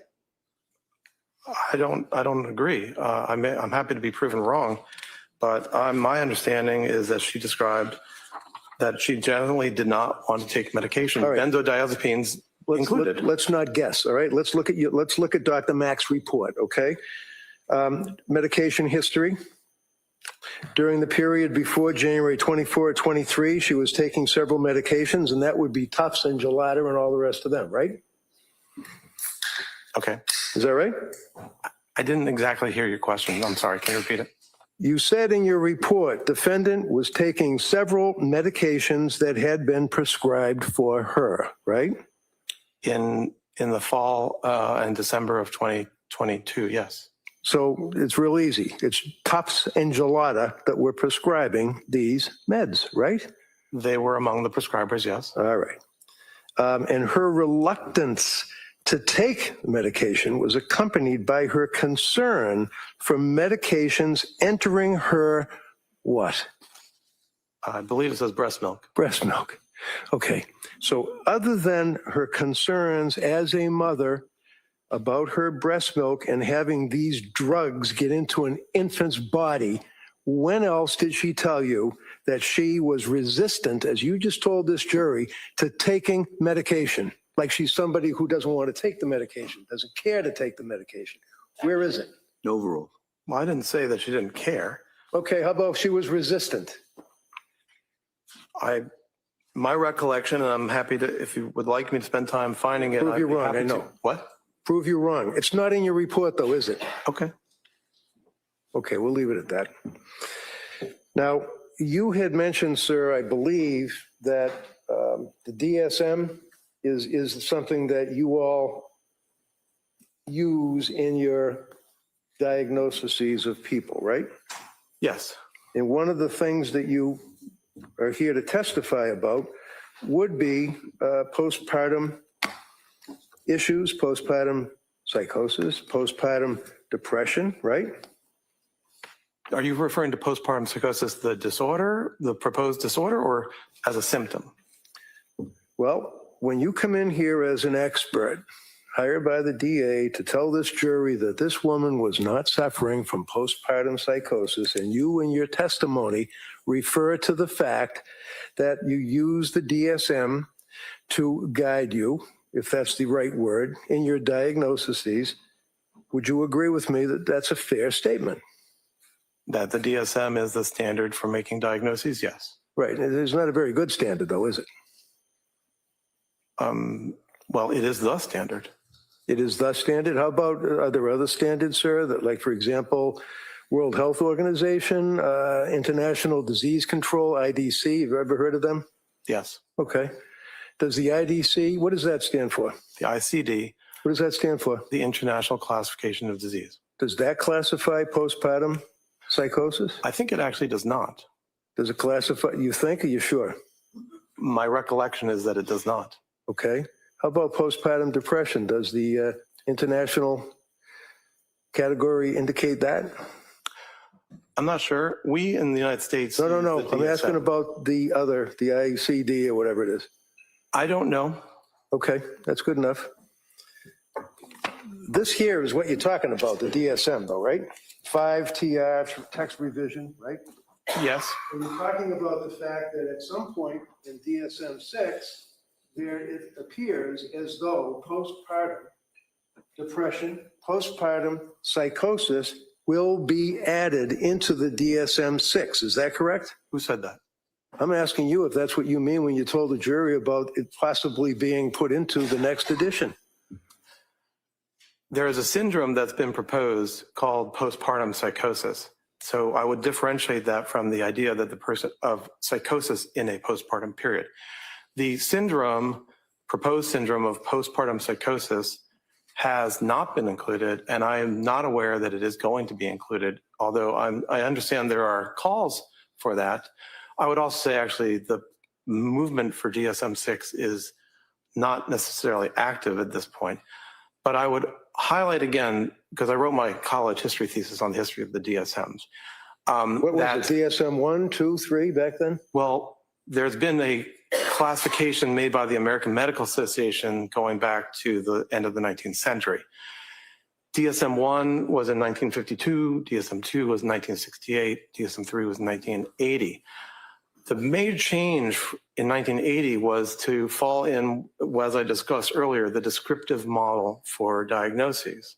And that is to say that since DSM-3, diagnostic groups are grouped, or disorders are grouped by what you see, what symptoms we are seeing, not by what we assume is the cause of the illness, and not by any theories about how the illness works. So since DSM-4 in 1994, as a part of making DSM-4, a literature review was completed by Dr. Ellen Frank, which indicated a roadmap for what to include in terms of postpartum designations. And since then, there's been what's called a specifier. So if you highlight depression, you can add a specifier to say when this depression occurred. The limit is that it's a 4-week limit. So under the rules of DSM, after 4 weeks, you wouldn't necessarily, well, you wouldn't call it postpartum. Postpartum psychosis, and here I'm referring mainly to literature, including a review in biological psychiatry in the last 12 months, is a proposal that there is a type of bipolar disorder called postpartum psychosis, where you can have mania or bipolar attributes, you can have depression, you can have delirium. And so when you think about the rules and the guidelines that have been in place since 1980 for revisions of the DSM, they look for, can this category be sufficiently separated from other categories? And does it help treatment? And over time, even though there have been calls, well, there have been hundreds of diagnoses that have been proposed or requested to be in the DSMs, very few new diagnoses get inserted. And right now, that is the situation for the syndrome called postpartum psychosis, that it is not something that has been approved. And I know there are people who are calling for it, but in the current time. Okay. Okay. Next question. Okay. please. Thank you. Are you aware, sir, that postpartum psychosis and postpartum depression are pretty much virtually not even mentioned in your DSM-5 TR? I wouldn't agree with that. I was about to say. So you would not agree with it, right? I was about to get to that. Sure you were, but you would not agree with it, right? Is that correct? I don't have a basis to say that. Okay. So looking at, and this is 1,050 pages of people putting together like a cookbook, fair to say, right? No, I wouldn't call it a cookbook. No? Would you agree, sir, that postpartum is referred to, page 147, in sex and gender-related diagnostic issues. Would you agree with that, sir? Is that Sure, the yeah. introductory chapter? This is the chapter, sir, that is pertinent to bipolar disorder. You're familiar with it, I'm Okay, so sure. it's the bipolar chapter. And referencing 147, sex and gender-related diagnostic issues. You're familiar with that, I imagine, right? That's a subset. I mean, that's a portion of the chapter, I imagine, that describes. Right, it's a paragraph. issues. Okay. It's a paragraph. Out of 1,000 pages, it's a paragraph. What's your question? Women may be more likely to experience rapid cycling and mixed states and to have patterns of comorbidity that differ from those of men, including higher rates of lifetime eating disorders. Come on. This is what they talk about with postpartum psychosis and postpartum depression, eating disorders, and the difference between women and men? Is that your question? I'm not sure I understand your Now question. you answer it, yeah. What's your question? Postpartum disorders, sir, the difference between women and men, and they make reference to eating disorders. Well, I think the section header, if you don't mind reading it again, was aspects about gender. And so in that section, I imagine they're describing it. I didn't write the DSM, No, so no. I'm not here to represent it. Okay, I can just tell you about it. all right. Okay, right here, sex and gender-related diagnostic issues, right? Would you agree that's under the bipolar and related disorder section? Yes. The DSM, okay. Page 147 talks about women more likely to experience rapid cycling and mixed states and have patterns of comorbidity that differ from those of men, including higher rates of lifetime eating disorders, right? Did I read that right? That's all right. Okay. And then it goes on for the rest of the paragraph that women with bipolar 1 or 2 disorder are more likely to experience depressive symptoms than are men. Did I read that right? Yeah. That they, meaning women apparently, have a higher lifetime risk of alcohol use disorder than men. Really? Did I read that right? Yes. And that they also, and much greater likelihood of alcohol misuse disorder than women in the general population. Some women with bipolar disorder experience exacerbation of mood symptoms during their premenstrual time period. Right? It's that, yeah. Yeah. And that this has been associated with a worse course of illness. Many women with bipolar disorder also report severe emotional disturbances during perimenopause when estrogen levels are decreasing. Did I read that right? Sorry. Right, because It does say that. yeah. okay. And that there does not appear to be an increased risk of mood episodes in pregnant women with bipolar disorder, except for those who discontinue medications for pregnancy, right? Is that what it says that in the It does, DSM? yes, Right. it does. So what does that tell you, in 25 words or less, sir, when that sentence where it talks about there does not appear to be an increased risk of mood episodes in pregnant women with bipolar disorder, except for those who discontinue medication for pregnancy. What does that mean? What it means is when thinking about women who have bipolar disorder who are pregnant, the risk of having either a manic episode or a hypomanic episode or a depressive episode generally stays stable compared to when the person is not pregnant, except in people who do not take medications for bipolar during the pregnancy. And then it goes on to read, the specifier with peripartum onset should be used for mood episodes that begin during pregnancy or within 4 weeks of delivery. Is that the 4-week cutoff that you're telling the jury about? That's the 4-week cutoff. That's on that specifier, the peripartum specifier. When was this last amended? 1958? You're talking about a 4-week number? Yeah. That was created in DSM-4 in 1994. And how about the World Health Organization? What's their cutoff using that term? I don't know.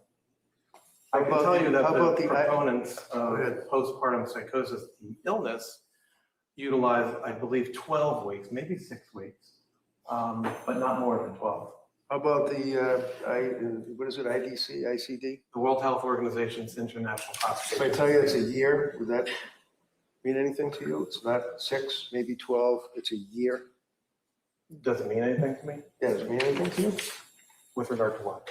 It's a year. You're talking about 4 weeks, but they're referring to a year. Well, the You're- distinction between the ICD and the DSM is substantial. The DSM, All right. Mr. Reddington, why don't you ask a question? Thank you. So would you agree with me, sir, that the way that women are treated postpartum, after having babies, prior to having babies in Europe is a heck of a lot different than we treat women here, right? Objection. Sustained. So that paragraph that we just went through, we're talking about sex and gender-related diagnostic issues, right? yes, They mentioned the words postpartum, period. They mentioned, I don't mean period like the end of the sentence, I mean postpartum, period. They mentioned that, right? yes, And I read that correct. That's a paragraph, right? yes, And then out of the 1,050 pages, we can then go to another, page 156. Sex and gender-related diagnostic issues. And it makes reference to the gender ratio for bipolar 1 disorder, right? okay, Would you agree that the gender ratio for bipolar 1 disorder is equal between women and men? yes, And does it then go on and say that bipolar 2 disorder are mixed, differing by type or sample? There is little or no evidence of bipolar gender difference in the general population. And some, but not all, clinical examples suggest that bipolar 2 disorder is more common in women than in men. Is that right? it may be. It As may I be was- because you want to look at it, or it may be because they might be wrong. Well, women have depression more than men, unfortunately. And so that is something that it gets reflected when it comes to bipolar type 2. So patterns of illness and comorbidity, however, differ by sex, with females being more likely than males to report hypomania. Does that sound right? It sounds right. And that women would have mixed depressive features and a rapid cycling course, correct? That sounds right. And childbirth may be a trigger for the hypomanic episode, which can occur in 10 to 20% of females. In non-clinical populations, most typically in the early postpartum period. Does that sound right to you? It sounds, I mean, you're reading it, so I agree. Yeah. Okay. Okay. And there's a big difference between DSM and WHO, right? I don't know the WHO's 12 months, what it refers to. When it comes to the proposed postpartum psychosis, one of the elements of the proposal is that it is particularly related to the physiologic changes that happen at the time of birth. And actually, one of the objections that that group has to the way that the DSM is written right now is that they would like it to be solely post-birth rather than one that encompasses pregnancy and birth, because it aligns with the theory that this type of disorder is related to those physiologic changes. So the timing of being closest to birth is instrumental in that proposal for postpartum psychosis, the disorder.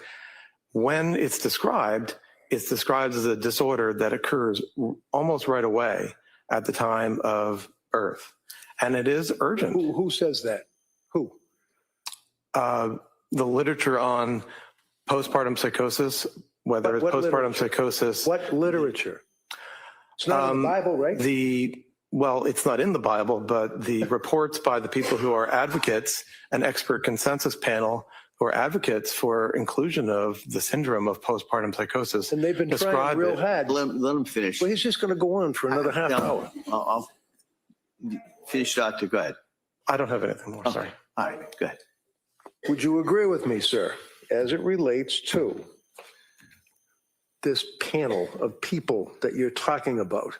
These are the people that are trying to get postpartum psychosis, postpartum depression into the DSM-6, right?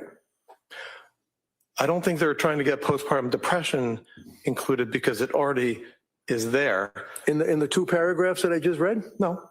Okay, is there somewhere else that talks about postpartum depression? Yes. Okay, where?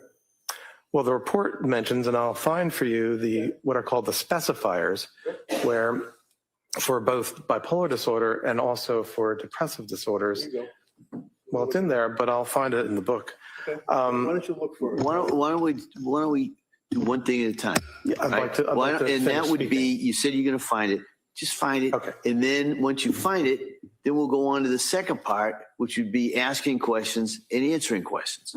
Okay.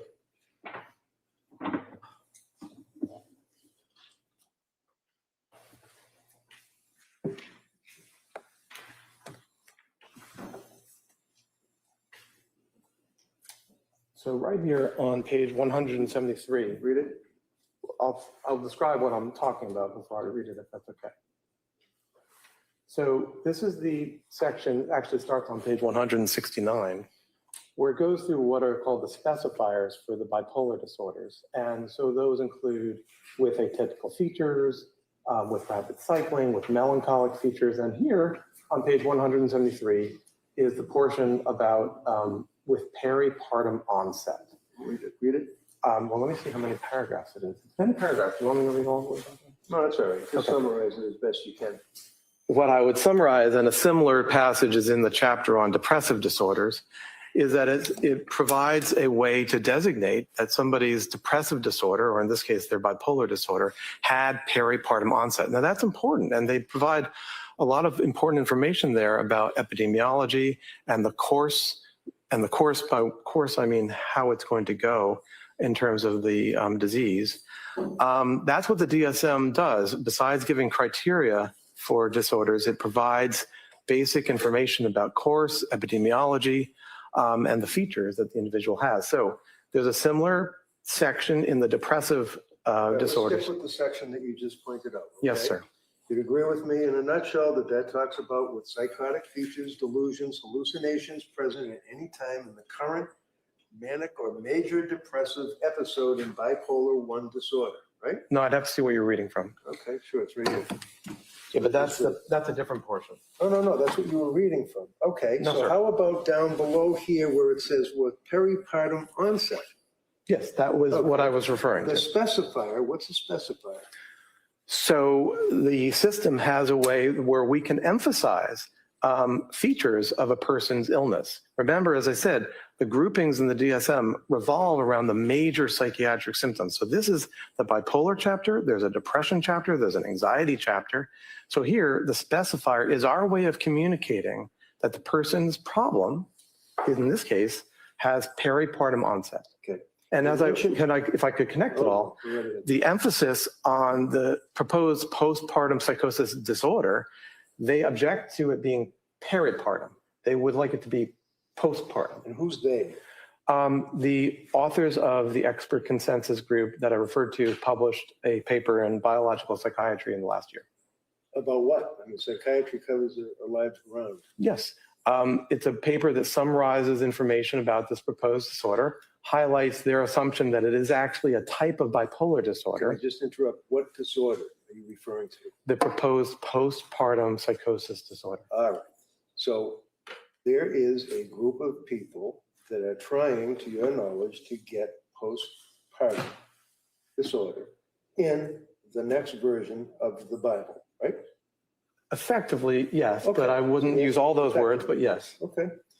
And then when you're referring to the peripartum onset, in one paragraph, you're talking about the specifier applied to current manic, hypomanic, or major depressive episode in bipolar 1 disorder, right? Did I read that right? Well, it's more than just one Okay, let's paragraph. It just goes stick- on to let's all just the stick next. with All right, Council, let me see Council at sidebar here, just regarding scheduling.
Members of the jury, we're going to break at this point, all right? So you know what I'm going to tell you, all right? You've now heard more evidence. You've heard testimony from a number of people. You've gotten more and more exhibits, but you still have to keep that open mind, all right? Because you haven't heard all the evidence. You haven't heard the closing arguments, as I've said before. You haven't even heard the law that you are to apply to this in arriving at your verdict. So I'm going to stress, as I always do, don't talk about this case. Don't read anything about it. Don't listen to anything about it. Just really guard against that and really keep an open mind, all right?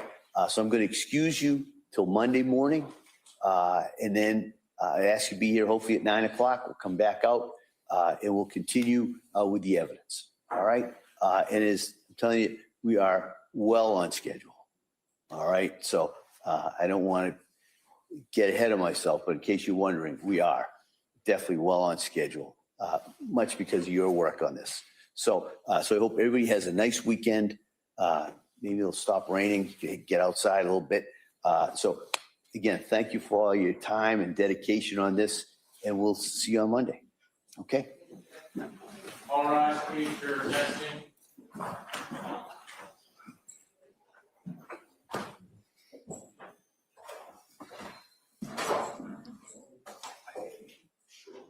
That doesn't mean it.